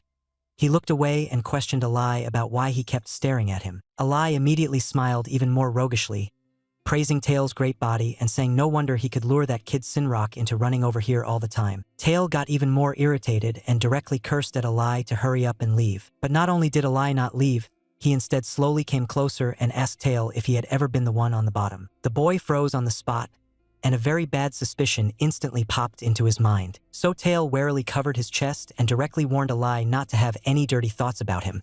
He had no interest in holding a man whose thing was bigger than his. Hearing this, Alai was amused and burst out laughing again. Tail glared at him in anger, completely unable to understand what this guy was so happy about. Two tops ran head-on into each other and just happened to be love rivals. Yet they ended up locked in prison together, forcibly becoming a loving pair of cellmates. In prison, Tail lived like a total freeloader, just eating and sleeping every day. Alai, however, said it was all thanks to having an uncle who was a drill instructor, so he could live this comfortably. Tail is unconvinced and directly questions him. You've killed someone, so how come you still get to live this comfortably? The man, however, looks completely indifferent as he fires back. Didn't you say I had powerful connections backing me? Then he adds, the real criminals get shoved into a tiny space where they can't even lie down to sleep. He describes it in such detail that it sounds like he's actually experienced it himself. Without realizing it, Tail feels a small pang of sympathy. He can't help thinking, what on earth has this guy been through to end up this twisted? Under Tail's sympathetic gaze, Alai starts talking about how he grew up. It turns out he'd been watched since he was a child, so he never had any friends his own age. Tail recalls Alai once saying that his family was in the weapons business. No wonder even the kids had to be strictly guarded. Alai goes on, saying that back then, the only person who was good to him was a small, skinny boy. A sharp pain suddenly stabs through Tail's chest. He can't help filling in the blanks. A lonely Alai being pulled out of the darkness by his first love. So he asks Alai, did you stay in touch with that kid later on? But the man just says coolly, we lost contact ages ago because later on, I slept with him. After hearing this, Tail is completely stunned. He can't figure it out. How did a clearly touching love story suddenly turn into a crime plot? Alai stares at him in disbelief. You're really that quick to believe whatever people say? Only then does Tail snap out of it. This guy has had a terrible temper since he was a kid. The reason he has no friends isn't that there's no reason for it. It's that he pushed everyone away himself. Tail was still complaining in his head when he heard Alai suddenly ask about his childhood. I heard you have a twin brother? Tail answered at once. His brother is a genius. And ever since he was little, Tail had always been compared to his brother. After being compared for so long, he could only get used to it. His brother Jay wasn't just a genius. Even his luck was like it had been hacked. Dangerous people had had their eyes on Jay since he was a child. Yet every kidnapping attempt inexplicably failed. Tail remembered that once the kidnappers actually did take his brother away, but then the guy suddenly had a heart attack, collapsed on the spot, and was taken away by the police. Alai stared at Tail, lowering his voice. Aren't you even a little curious? How can one person be lucky to such an extreme? Tail shrugged and said he didn't care. In his eyes, his brother was just an ordinary person. Alai clearly disagreed. He felt that someone like Jay couldn't possibly be ordinary. Tail had always thought Alai liked his brother, so he promised he would pass on all these compliments to Jay without changing a word. As they chatted, the man suddenly started doing handstand push-ups. Tail couldn't help reminding him with a sharp tongue. If someone smacked Alai's knee, Alai would fall straight down. Alai gave a snort of laughter and said there was no way he would fall, then even deliberately provoked Tail. Try it if you've got the guts. Tail's hands were itching to do it, but he was afraid Alai would take the chance to grab his legs. So Tail simply went into a handstand as well, planning to use his foot to kick Alai's knee. But as soon as he moved, Alai struck in an instant, directly hooking his leg. He suddenly flipped him face down on the bed, yet Yongjin grinned wickedly and tossed out a line. I'll play with you to the very end. Tail could hardly believe Alai was that fast and stared at him, asking, have you had some kind of training? Alai didn't hide it at all and simply admitted, I used to be in the special forces. Before the words had even fallen, his palm suddenly tightened again. Tail cried out in pain and begged for mercy over and over. Don't do this, Alai. Let me go. What kind of hellish love triangle is this supposed to be? One is a guy fierce like a madman, and the other is a man-eating flower who pretends to be good but will bite. All to fight over that pure, dark-skinned hottie. Just with their eyes alone, the two of them were like they'd fought countless rounds of a knife battle. At this moment, Sinrock was about to be driven mad with anger glaring viciously at that lunatic who wanted to steal his prey, but he couldn't figure it out. Why did the one in his heart suddenly get angry? Sinrock's whole body jolted, and he immediately forced his expression back under control. Tail thought the boy was worried about him and softly comforted him. I'll be able to get out soon. Sinrock desperately pressed down his emotions and nodded nervously. Right then Alai suddenly leaned in, his tone dripping with sarcasm. You two sure are close. This kid can even come visit you in prison. I don't have friends like that. Hearing this, Tail felt his temper shoot straight up. Assuming Alai wanted to steal Sinrock away, he shoved Alai aside and snapped coldly. With a personality like yours, of course you don't have friends. Then he stuffed his precious book into Alai's hands and urged him to go read it somewhere else. The man only laughed even more happily and said lazily, Sure, I'll do whatever you say. But their unabashed intimacy like this completely set Sinrock off. He pleaded softly with Tail not to forget their promise.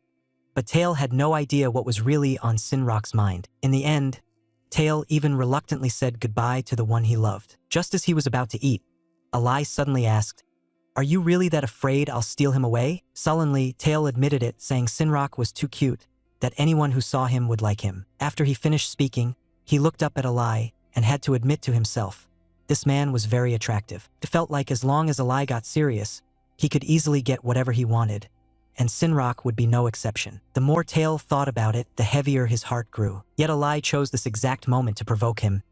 That kid just now had a really seductive aura.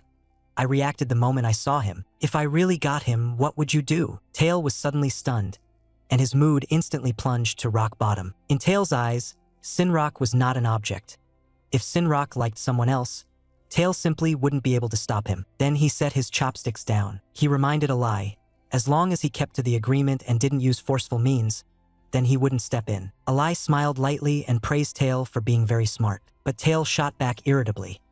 If he kept being this reckless, something would happen sooner or later, and there would be blood. Alai said carelessly that this was just his personality. Tail was so furious on the spot that he could only beat Alai up 1,000 times in his head. When two tops meet, one of them is destined to end up a bottom. The pure, dark-skinned little puppy wasn't just targeted by the vicious madman. He was also treated as prey by the man-eating flower pretending to be weak. And very soon, he was completely subdued by the madman's skills. The two of them directly pulled the trigger in prison. At this time, Tail was allowed to leave the prison. He looked back every few steps, thinking in his heart, I finally don't have to see this annoying guy again. But Alai thought he couldn't bear to leave, so he even waved his hand as a farewell. The instructor immediately scolded Tail on the spot. What are you still dawdling for? A lunatic like that is the last person you need to worry about. The boy clapped his hands and nodded as he said, The instructor is right. Then he turned his head and threw a lie to the back of his mind. His heart went sweet all at once, and he immediately went to find the person he loved, Sinrock. As soon as the boy saw Tail, he smiled. His gaze swept him from head to toe. Then he frowned and said, You've lost weight. Then, trying to suppress his panic, he asked Tail in a low voice, Did Alai bully you? Tail grinned foolishly and reassured him. Don't worry, it's fine. That public display of affection stuffed everyone around full. People complained like crazy. You two look like a couple that hasn't seen each other for 3 years. All three of them were teased until their ears burned red and had no choice but to slip outside to keep talking. Ever since learning that Tail and Alai were locked up together, Sinrock had been uneasy. With fear in his heart, he asked Tail, These 10 days you were in prison, have you ever had feelings for Alai? Tail looked at the boy's expression, as if he were about to cry. Tail's own eyes stung as well. How could Sinrock misunderstand him like this? So he said awkwardly, Actually, that lunatic likes your type. Sinrock stopped crying halfway, suddenly raised his head in shock, and heard Tail continue to explain. Tail said, Alai and I don't get along at all. But Sinrock was still half in doubt. He pressed on, Have you ever done anything weird together? Tail's mind exploded, and he suddenly recalled that scene in prison where he and Alai comforted each other.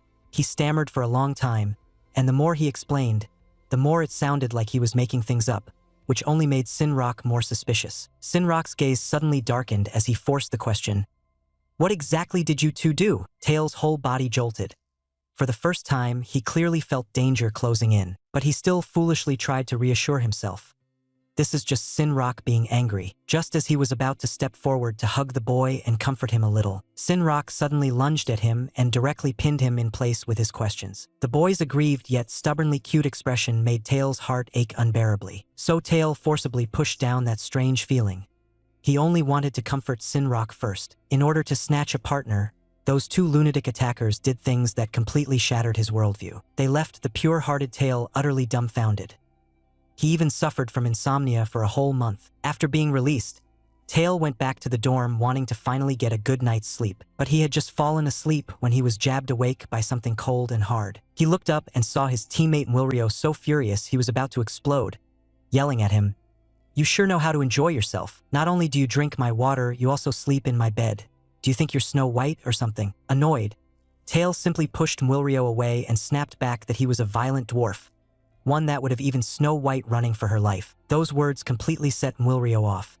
He kicked up an even bigger fuss and forced Tail to go fill his water to the brim. Tail swallowed his anger and turned to walk toward the water dispenser, but his gaze, out of his control, fell on the bedroom where his romantic rival had stayed. Scenes of him and that guy living together in prison suddenly flashed through his mind. He used to be genuinely afraid that Alai would steal Sinrock away, but after hearing that Alai was going back to Europe, he instead felt oddly empty, inexplicably dejected. Maybe I should go say hi. Tail still walked toward Alai's bedroom, yet the moment he pulled the door open, he ran right into a scene that shattered his worldview even more. Sinrock, who was always in tune with his feelings, was bowing his head and servicing Alai, and Alai lifted his eyes toward the doorway, his gaze deep, as if he had been waiting for him to come all along. Just then, Sinrock's voice came over. "We agreed.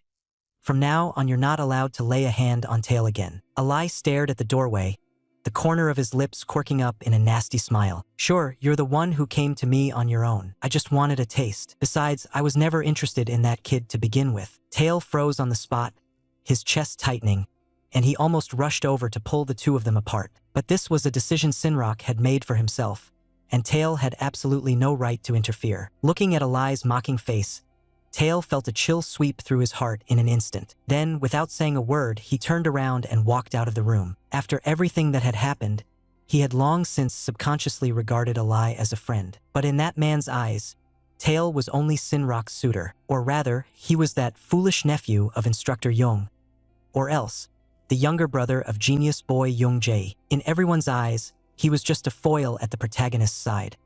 No one truly treated him as a friend. During the training that followed, Tail was always distracted and got scolded harshly by Wilrio. Even the other teammates couldn't stand watching it anymore. Tail stayed in this slump for a long time, until one night, Sinrock suddenly came to find him and opened with, "Let's go on a date in Hong Kong." When he saw the boy he liked actually sitting with his love rival playing cards, Tail felt as if his heart had been pricked by a needle, a dull ache spreading inside. He also understood that Sinrock was doing all of this for his sake.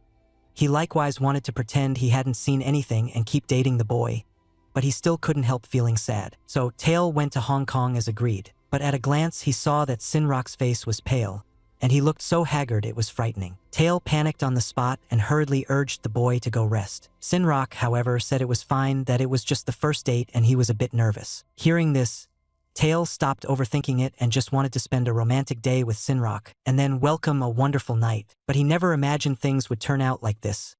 Tail was on the verge of tears as he sank into his memories. Sinrock's condition grew worse and worse, and during dinner he suddenly started vomiting nonstop. Tail was terrified and rushed over to help him. Sinrock still refused. He didn't want Tail to see him in such a pathetic state. Tail could only wait outside the door, but it was disturbingly quiet inside. When he realized something was wrong and pushed the door open, Sinrock had already fainted. In the end, Tail sent the boy back to the hotel so he could rest. Fortunately, after Sinrock fell asleep, his complexion finally looked much better. Tail couldn't help complaining in his heart. This guy Sinrock had strung him along until he was full of anticipation, only to fall asleep first himself. Then Tail tightened his grip on the boy's hand, as if he wanted to cradle the one he loved in his palm. Sinrock suddenly opened his eyes and called out with a smile, "Tail." That one call was so sweet that Tail's heart instantly turned soft. He raised his hand and, with indulgence, ruffled the boy's hair into a mess. The air of ambiguity hadn't even faded when Sinrock suddenly said he wanted to play cards with Tail. The next second, the two of them started arguing over who would be on top and who on the bottom. Tail suddenly realized something was wrong. Sinrock was a 1-2, they'd actually clashed numbers, and Tail was stunned on the spot. Just as he was sinking into hesitation, his mind a complete mess, Sinrock's expression suddenly changed. His gaze went cold like a hunter's, and he said in a low voice that he had waited a long time for this day. Even if you don't want to, you're just going to have to bear it. As he spoke, the corner of his mouth twisted into a kind of sickly smile. Tail, who responded to softness but not to force, exploded in an instant. He raised his fist and punched, knocking Sinrock out cold on the spot. From that day on, their relationship completely froze. Tail kept avoiding Sinrock, while Sinrock launched an even fiercer pursuit of him. Sinrock would still look at him with those pitiful puppy dog eyes, but he himself had become even more shameless. Tail couldn't get used to it, as if Sinrock was no longer the Sinrock he used to be. That boy who once made people's hearts ache left Tail with an indescribable melancholy. His mood was getting worse with each passing day. On the surface, he was a pure and well-behaved flower who understands your words, but in his bones he was actually a man-eating flower that could swallow people whole. On their first date, Sinrock laid his predatory nature completely bare. He looked like he was going to swallow that dark-skinned handsome guy in one bite, but Tail was a very dominant top. There was absolutely no way he would put up with that, so he fled in shock and anger, starting from that very day. Sinrock then launched an even more ferocious pursuit of Tail. It wasn't just bombarding him with texts. He even looked aggrieved as he forced Tail to answer. "Are you going to start something and then just abandon me?" Driven mad with irritation, Tail could only lock himself in his room and drink alone in sulky silence. As soon as his uncle came home, he nosily asked, "How far have you and Sinrock gone?" Tail was even more confused, question marks popping up in his head. How does Uncle even know? But his uncle just laughed and teased him. It's obvious at a glance. Sinrock is exactly your type, cute and well-behaved. Then his tone shifted and he added meaningfully, "But that kid has another side to him too." This sentence hit Tail right in the heart, and he just listened as his uncle went on. Sinrock is the eldest young master of a prestigious family in Dragon Country, smart and with powerful backing. Tail could only feel helpless. In his eyes, Sinrock's duality had nothing to do with his family background. This guy looks gentle and adorable, but he really does have a fierce, intimidating side that makes people shudder. Tail was annoyed precisely because of this. He had been avoiding Sinrock for several days, but couldn't explain it to his uncle in such detail. In the end, with his uncle pushing and encouraging him, he still forced himself to walk out of the dorm. Around midnight, Tail was woken up by the ringing of his phone and thought it was his older brother calling. But when he picked up, it was a low, careless male voice. He never would have imagined, even in his dreams, that his love rival would come looking for him. He heard the man ask with a laugh, "So, how far have you and Sinrock gotten now?" Tail was instantly even more upset, and his mind flashed straight back to the scene of Alai and Sinrock pounding rice cakes together. Alai, however, didn't notice anything at all and was still eagerly trying to chat with Tail about how it felt to eat tiak. "How did you feel after you ate it?" "I think that kid's flavor is nothing special." But Tail thought the other man was showing off, and he exploded on the spot, roaring at Alai to shut up, then said coldly, "Sinrock won't see you again." This terrifying serial killer, feared by everyone, was actually stunned by Tail's outburst. So he hurried to explain, saying he really had been very busy lately. When he finally had a breather and thought of Tail, he immediately called to check in. But Tail only got even angrier. He couldn't understand how Alai could steal away the person he loved and still smile at him so casually. A cold-blooded monster who killed without blinking. Yet it was as if he were falling in love for the first time. As long as the person he loved liked someone. Right now, Alai was still excitedly telling Tail. He said that he had already had a taste, and that the person Tail liked didn't taste like much. Tail simply took this as his love rival deliberately showing off. This annoying guy not only ate his beloved Sinrock, but even had to tell him his feelings about it to his face. Tai immediately yelled furiously into the phone. He shouted Alai into a daze. Then the two of them each talked past the other, completely like chickens talking to ducks. Alai turned around and accused Tai of why he was scolding him. "Obviously Sinrock was the one who came looking for me." Tai coldly shot back at Alai. "You're up in the middle of the night not sleeping, just to come argue with me?" But Alai said with perfect self-assurance, "Because we're close friends." Tai was dumbfounded on the spot. He only felt that Alai really was a lunatic. The two of them just kept chatting like that for a long time. Yet they didn't realize that their tone and pauses were exactly like a quarreling young couple. In the end, Alai said that they would meet again, As soon as the words fell, he hung up directly. This sent a chill through Tail's heart, giving him a very bad premonition. He had absolutely no desire to see this lunatic again. By dawn, Tail walked into the camp with a dark, stormy face. His teammates wondered why he looked so haggard, and Tail only said he'd gotten a prank call last night. Just as he was speaking, he saw Sinrock walking toward them. The boy's eyes lit up. He pushed open the window and asked with a smile what Tail was doing. His teammate looked on enviously and sighed. Must be nice to have a boyfriend who's thinking about you. Helplessly, Tail walked forward and asked Sinrock where he was going. The boy said a new instructor was coming. After hearing this news, Tail became completely uneasy, only hoping that whoever came wouldn't be some kind of weirdo. His teammate patted him and said that not just anyone could get into the International Joint Forces.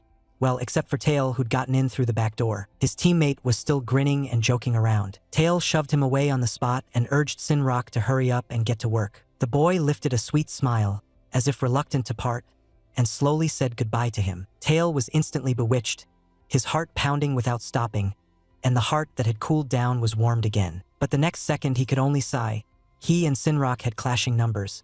They were both number 1, and this really annoyed him. Just then, someone called out to him and told him to go to the instructor's office.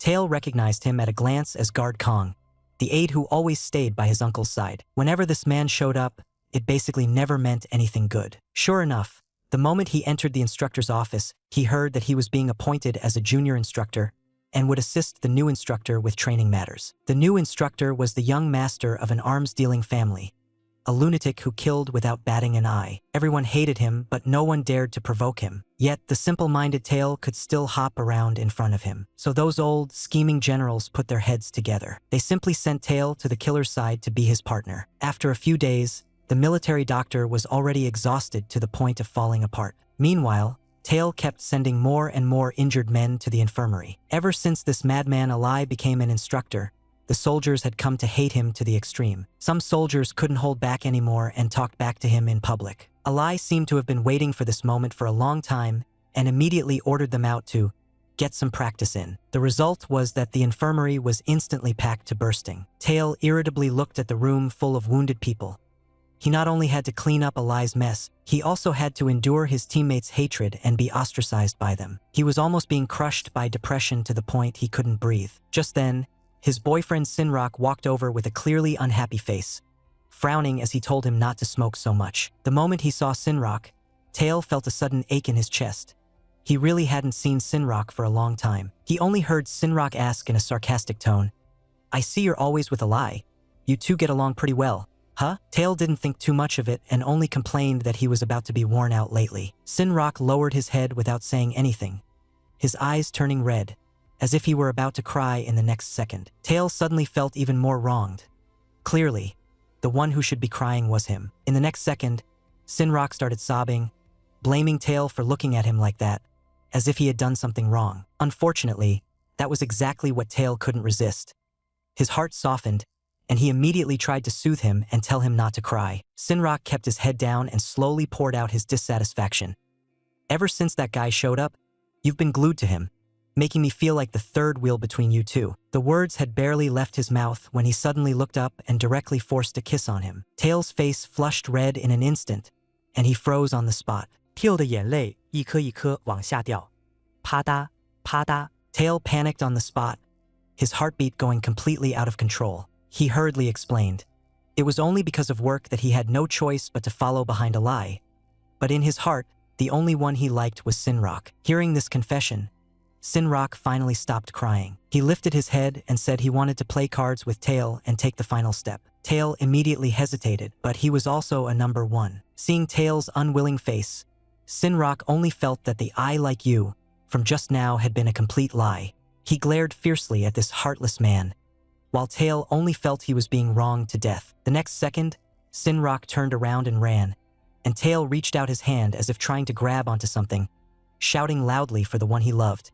Yet he could only watch helplessly as their love completely collapsed. Tail wanted to cry but couldn't shed any tears.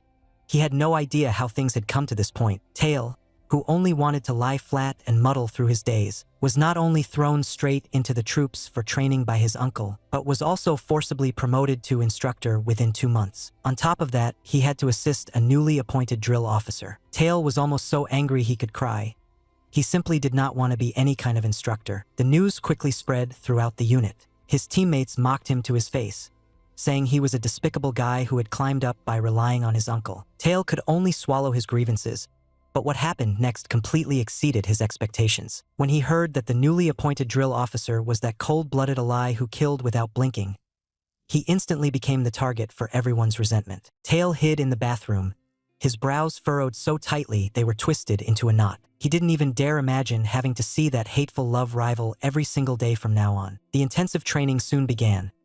Tail put on his uniform perfectly neat and walked into the instructor's office. The shrewd, calculating department head stared at him and slowly asked, "Are you Young Jail's younger brother?" Tail thought the department head just happened to know his older brother. But the other man suppressed a smile and pressed on, "Are you the legendary auspicious deity?" That left Tail even more confused. Because in Indian mythology, the auspicious deity is a god who brings wealth and prosperity. What on earth did that have to do with him? Just as he was about to figure it out, the instructors walked in one after another. Everyone quickly formed up in line, and time soon ticked to 9 o'clock. The main door was pushed open again, and in walked Yaoi in uniform, looking calm and at ease. The air seemed to drop a degree in an instant. Tail looked toward his future partner like a man going to his death, and Yaoi immediately noticed him as well. Yaoi shaped his lips lightly to throw out a phrase, "Long time no see." Tail's heart clenched. He understood. Those words were definitely not just a casual greeting. Then Yaoi calmly greeted the department head. Tail's gaze stayed fixed on him without shifting for a second, while in his head echoed the words this man had once said. Because he hated the feel of blood, Yaoi always wore gloves. Sensing the gaze on his back, Yaoi's lips curved, and he gave a faint smile. He then turned around and directly asked Tail, "Do you like my hands that much?" Called out in public by his love rival, Tail flared up on the spot. He commented coldly, "Your hands are covered in blood. I don't like that at all." Hearing this, not only did Yaoi not get angry, he actually agreed in a very gentle tone. "If you like my hands, I can give them to you anytime." Hot-tempered Tail immediately provoked him.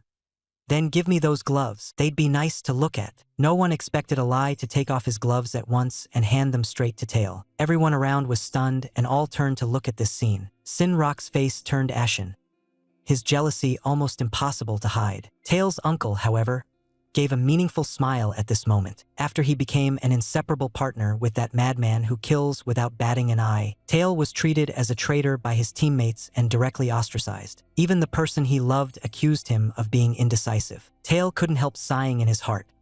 Why is life getting harder and harder? But as soon as he got back to the dorm, he saw the culprit sitting on his bed, head lowered, reading a book. Feeling both wronged and pent up with anger, Tail directly questioned Yaoi, "Why are you here?" Yaoi answered flatly, "I didn't want to pick up those annoying calls, so I came over." Tail was left only with helplessness, so he simply took out some alcohol, wanting to drink until he couldn't think of anything. Yaoi looked at him and asked, "Why are you so sullen?" The more Tail thought about it, the angrier he got, and he complained, "Ever since I became your guard, I've been branded the traitor of the Asia squad." After saying that, he felt even worse. Instead of comforting Tail, his uncle actually smiled and encouraged him to keep doing it. Ever since Yaoi and Tail became partners, they never killed anyone again. Yaoi suddenly asked, "Were you just with Sinrock?" Tail understood in an instant.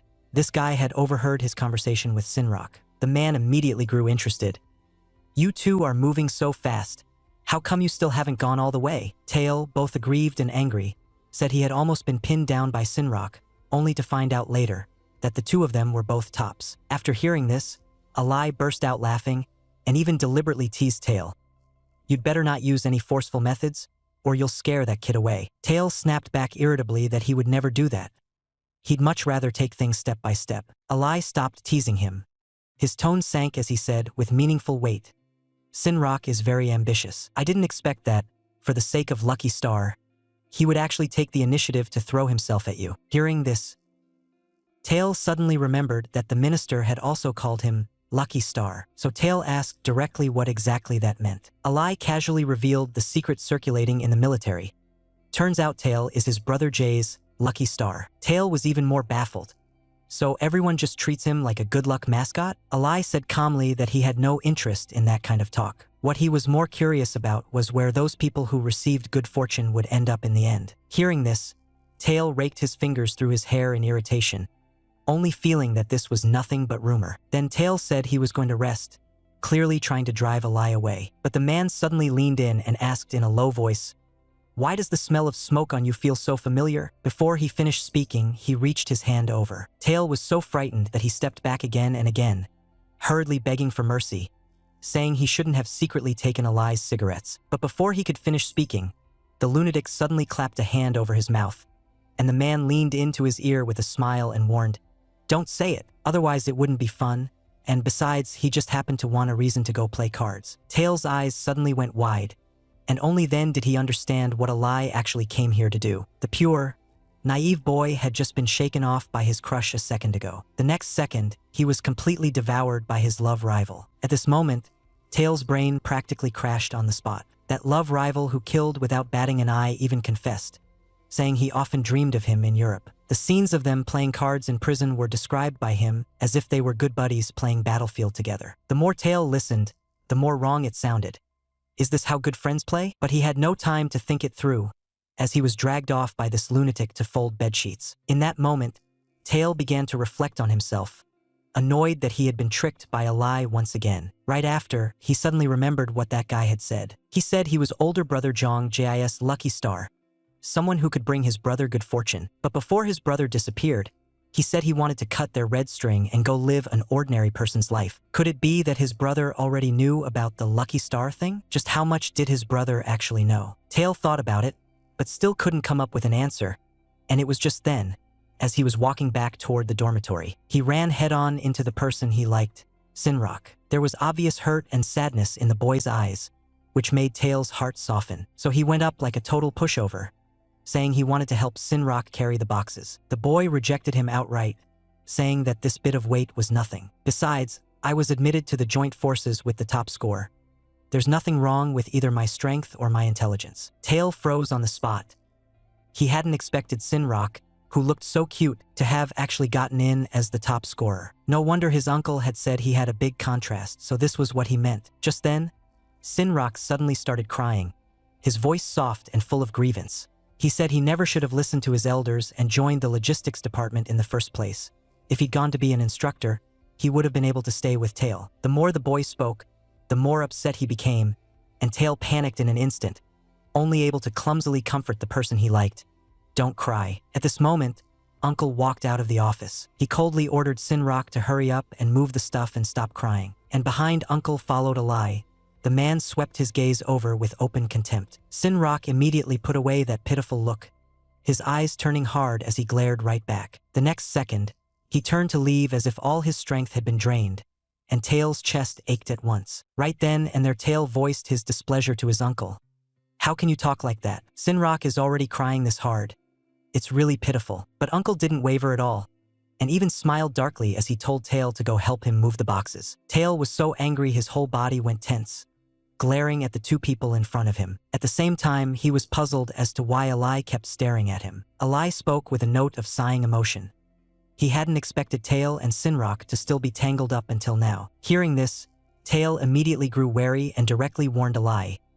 He was not allowed to set his sights on Sinrock again. Alai narrowed his eyes and stayed silent for a few seconds. Then he turned away with a smile, saying he would do as Tail wished. Yet that overly obedient attitude only made Tail feel even more uneasy. Tail just felt that this guy definitely didn't have any good intentions. In the eyes of this young master from an arms trafficking family, Tail was the good friend he dreamed of possessing and completely devouring. But in Tail's eyes, this arms dealer young master was nothing but a vicious and hateful love rival. Ever since he and Alai became partners, Tail had started getting ostracized by the soldiers. Even those soldiers who had been taught a lesson by Alai would redirect their anger onto Tail. And so, under the shadow of his love rival, Tail gritted his teeth and endured every monthly checkpoint and every single day. That day, he arranged to meet with his teammate Muilryo to discuss a deal with an arms dealer. As soon as Muilryo arrived on the scene, he couldn't help mocking him, saying that in order to get promoted, Tail had actually partnered up with that lunatic Alai. Tail grew even more irritated and shot back directly. "I've explained it so many times. I was forced into it. But Mwilrio's face darkened, and he scolded him in return for trying to deceive them, because even the negotiation venue was chosen by Tail to be at the place where Alai works. Hearing this, Tail was stunned, and just then, the arms dealer happened to arrive. Mwilrio chatted smoothly with the arms dealer, while Tail took the chance during their negotiations to quietly slip out of the hotel. Carrying his doubts, he walked to the front of the building Mwilrio had mentioned and looked up at the nameplate. Only then did he realize this was an international military-industrial corporation. Alai had said before that he sometimes helped with family business. Now it seemed he was very likely managing operations at a branch office. But how would Mwilrio know that? Tail muttered under his breath as he rummaged around for something. Just then, as if someone had read his mind, a cigarette was handed to him from behind. The boy was startled and turned around. He saw Alai watching him with a slight smile at the corner of his lips. Alai even deliberately asked, "Did you come here specifically to look for me?" Tail gave a short, mocking laugh and pretended not to care. "I just happened to be passing by." The man calmly put away the cigarette case. That handsome yet restrained face made Tail's gaze pause for a moment. Tail griped inwardly, "This guy looks like a model in a suit, while I look like a bodyguard when I wear one." He still couldn't help saying, "Dressed like this, you really look like an office worker." Hearing the compliment in that line, Alai's eyes lit up, and he said he wanted to buy Tail a nice suit as well. Tail immediately explained that wasn't what he meant, then couldn't help happily adding, "If you really insist on buying it, then I won't stop you." Alai handed the lighter over and casually lit Tail's cigarette for him. Tail froze for a moment, feeling that something was a bit off, but didn't think much of it. Then Alai suddenly smiled and teased him, saying that his face was covered in injuries and he was no longer fit to be seen in public. That sentence made Tail so angry he practically jumped up and down. But Tail didn't realize that his emotions had long since been sent swinging up and down by this man. With three tops crashing together, at least one of them has to be the bottom. Pure-hearted big boy Tail had caught the eye of two lunatic tops, and the least human-looking of them, that handsome white-haired guy, actually said he wanted to have a suit custom-made for Tail. He was even very patient, staying with him while he tried on every single set. When Tail's uncle heard about it, he was utterly shocked. Alai is ruthless when it comes to spending money, but he has always been like a monster moving around alone, and it's like there are no normal human thoughts or feelings in his head. How could he possibly give someone clothes? Tail, however, narcissistically felt, this must be a birthday present from Alai to him, and since the guy had gone this far, Tail didn't find Alai quite so annoying anymore. Just as he was thinking that, the person he had a crush on suddenly appeared in front of him, Sinrock. Sinrock crouched down and asked Tail why he was here. Tail said he had just come out to get some air. Sinrock looked sullen and unhappy. Tail felt a little heartache, but at the same time a vague sense of wrongness welled up inside him. Sinrock was silent for a few seconds, then suddenly started tearfully complaining with reddened eyes. "Every time I see you standing next to Alai, it really hurts me. If only I could quit the joint forces, I would take responsibility for you." As he spoke, he raised his hand and gently brushed Tail's face. Tail's eyes flew wide open, and his whole mind plunged into thought. He hadn't wanted to stay here in the first place. Once he left, he would be able to be with Sinrock. But what had happened a few days ago had already made Tail deeply uncomfortable. So Tail shook off Sinrock's hand directly. Without beating around the bush, he asked the boy outright, "Why did you go looking for Alai to play cards?" Sinrock's face instantly went deathly pale. He hadn't expected Tail to know that he and Alai had done that thing. Panicking, he stammered an explanation. "I only did it because I didn't want someone else to take you away from me. I won't do it again." As he spoke, however, he only gripped tighter, clamping down hard on Tail's arm. That sudden force gave Tail a start. He hadn't realized Sinrock was this strong. The next second, the boy broke down in wounded desperation, crying as he asked, "Hyung, do you hate me now?" Tail shook his head almost without hesitation. He didn't hate Sinrock, but a barrier had already formed in his heart. Yet Sinrock couldn't see Tail's wavering, and just as he was about to keep confessing, Alai suddenly slid open the window, his tone lazy, but each word sharper than the last. "Don't waste your time, because Tail's good luck will never go to you.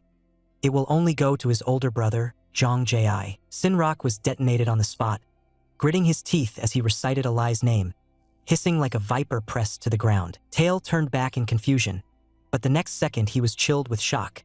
He saw Sinrock's true face. The boy's expression was dark, his gaze like it was laced with poison, staring fixedly at Alai. That seemingly pitiful, doe-eyed little green tea was actually a mad, unhinged top wrapped in a soft shell, specialized in dragging people into traps. In that moment, he pulled out every trick he had, just wanting to lure his prey into eloping with him. Tail was coaxed until his head was spinning, his consciousness on the verge of slipping, when the young master of the warlord clan suddenly yanked open the window, still wearing that careless look, and coldly reminded Sinrock not to waste his efforts, because Tail's good luck will only ever be shared with his older brother, Zhang Jie. Sinrock's face changed in an instant, his eyes turning cold and sinister, fixing on the newcomer like a venomous snake. Tail was frightened by the way he looked, his heart sinking.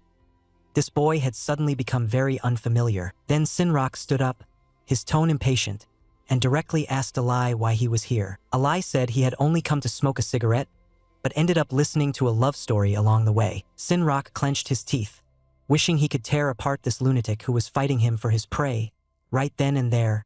But before he could react, Alai just kept pressing down, directly tearing away his true face. The investigation report stated everything clearly. Zhang Tail's good fortune would only ever be distributed to his older brother. So you got close to Tail because you wanted to confirm it one more time, didn't you? As soon as this sentence fell, Tail's heart suddenly sank, and he immediately began to suspect that Sinrock might have had another motive for approaching him. Sinrock's eyes widened, his whole body flustered, anxiously wanting to explain. But Tail cut him off first, coldly asking when he had heard about Auspicious Sky. The boy's face went ashen, and after hesitating, he still told the truth. It turned out that on the second day after Tail arrived at the unit, Sinrock had already learned about Auspicious Sky, and the family had also told him to seize the opportunity. Sinrock hung his head, his voice trembling as if he were about to cry. He explained in a low voice, "But I want to be with you. It really isn't because of that." Tail only felt a tightness in his chest, a suffocating pressure surging up. He couldn't bring himself to believe Sinrock's words. He turned his head to question Alai, asking why he kept provoking them again and again, when they had clearly agreed that Alai could no longer lay a hand on Sinrock. Alai held a cigarette between his lips and replied lazily that he hadn't laid a hand on Sinrock. Hearing this, Sinrock's anger finally boiled over. He clenched his teeth and forced Alai to say why he had broken their agreement. "I told you not to mess with Tail, and you agreed back then." Alai took 2 drags of his cigarette and awkwardly said that he hadn't provoked Tail at all. No sooner had he finished speaking than Tail glared at him furiously and snapped that he was lying through his teeth. Alai immediately spat out the cigarette and simply admitted, "It's just that seeing the way Tail glares at me is so cute that I wanted to mess with you one more time." Before the words had even fallen, he suddenly grabbed Tail by the collar and kissed him. The pure-hearted big boy Tail was once again pushed into a living hell. On one side was the pitifully fragile green tea top, and on the other side the fierce and domineering official top, the two of them exploding into a quarrel on the spot. Alai was still marveling that Tail's bristling look was so cute that it made him want to bully him. After saying that, he casually flicked away the cigarette butt, and Tail was so angered by this uncivilized move that he burst out in rage. He rushed forward, trying to stamp out the cigarette butt, but the next second, the man suddenly yanked him by the collar and kissed him directly. Watching this scene, the fury in Sinrock's heart instantly shot to the limit. Tail only felt that Alai was playing him, and in a rage he swung his fist to hit him. Alai merely curled his lips, as if he had gotten his way, and easily dodged. Tail's chest burned, and he immediately understood. This guy had already calculated that he would take a swing. Just then, Sinrock grabbed Alai by the collar and raised his hand, about to slam a heavy punch into him. Alai, however, looked up at him with contempt, as if he had been waiting a long time. Staring at the two of them, Tail clearly felt danger closing in on him for the first time. He had long since noticed that Alai's eyes were hiding a thick killing intent. When Sinrock swung his fist, wanting to go head-to-head with this murderer, Tail suddenly reached out and grabbed Sinrock's wrist in a death grip. Sinrock froze on the spot, completely unable to understand why Tail stopped him. But Tail snapped back at him. "Are you stupid? Look clearly at who you're fighting first." The more Sinrock thought about it, the more wronged he felt. He just couldn't stand by and watch Alai bully Tail and pretend nothing was happening. But before he could finish talking, Alai cut in coldly and started sowing discord. "No matter what, Tail is my drill sergeant. If you lay a hand on me, Tail won't just stand by." As soon as those words came out, Tail turned around in shock. His fists clenched so tight he wished he could smash this insidious man with one punch. But he stayed clear-headed. Neither he nor Sinrock could beat this lunatic, so he could only go along with it and take the stance of a drill sergeant. He had to assist Alai. Hearing this, it was like all the strength was sucked out of Sinrock, and he deflated in an instant. Swallowing his sadness, he voiced the deepest question in his heart. Tae, do you like me more? Or do you like Alai more? The moment that question landed, Alai's whole body jolted, and an inexplicable tightness seized his heart. Tae even wondered if he'd misheard. At his age, he was actually being questioned like this. Yet the answer was clearly very simple. He only liked Sinrock, but Sinrock getting close to him really had no ulterior motive. Thinking this, Tae let go of his hand in sorrow, and Tae's silence directly drove Sinrock into panic. And the boy was so wronged that he burst into tears. Choking up, he confessed he really likes Tae. Seeing the tears falling from Sinrock's eyes, Tae suddenly felt a sharp pain in his chest. Just then, a strong smell of smoke drifted over from behind them. Tae turned around and immediately understood. Alai must think they looked ridiculous like this, because this guy has never taken feelings seriously. That's exactly why he's so loathsome. The brutal instructor personally destroyed his subordinate's romance. He also made the pure-hearted Tae see, for the first time, the true face of the green tea top. So the boy who had seemed delicate and pitiful was actually ruthless and very ambitious at his core. He got into a relationship with Tae with an agenda right from the start. After learning about this, Tae felt completely hollowed out, as miserable as if he had just gone through a breakup. Yet instructor Alai didn't show a shred of sympathy. He would even beat the trainees at the drop of a hat, pressing Tae down so hard he could barely breathe. Even if Tae wanted to step in and talk him down, this lunatic who didn't distinguish between friend and foe would send him flying with a single punch. It happened just as they had finished sending off the wounded and were about to go eat. 3 buckets of dirty water suddenly came crashing down from the sky, soaking Tae to the bone with icy chill. From the second floor came a cold laugh, saying Tae was truly a good subordinate, even willing to take the dousing for his instructor. With that, the person leaped straight off the terrace. When the man landed, he fixed Alai with a gloomy stare, as if he and Alai had become mortal enemies. Tae flared up on the spot and snapped back. You can't even throw water straight, and you're here acting all passive-aggressive? Then he quietly glanced back, wanting to persuade the soldiers to leave before Alai exploded. The soldier, however, was completely rude and told Tae to get lost. Even Alai's face darkened as he ordered Tae to go change his clothes first. He even added coldly, "You've already been dragged into this." Alai then became even more blunt and directly told Tae to shut up and get out. The man's hard-edged attitude made Tae hesitate on the spot. The soldier in front suddenly swept his eyes over with a lecherous gaze. Tae frowned, a chill creeping over him. Why does this guy keep staring at me? He was thinking. Alai's voice was as cold as a blade as he threatened, "You still not leaving?" Tae's chest tightened sharply. A crushing pressure burst from the man's whole body, and Tae was forced into a frantic heartbeat. Tae couldn't figure out why Alai was so angry and could only tactfully turn around and leave.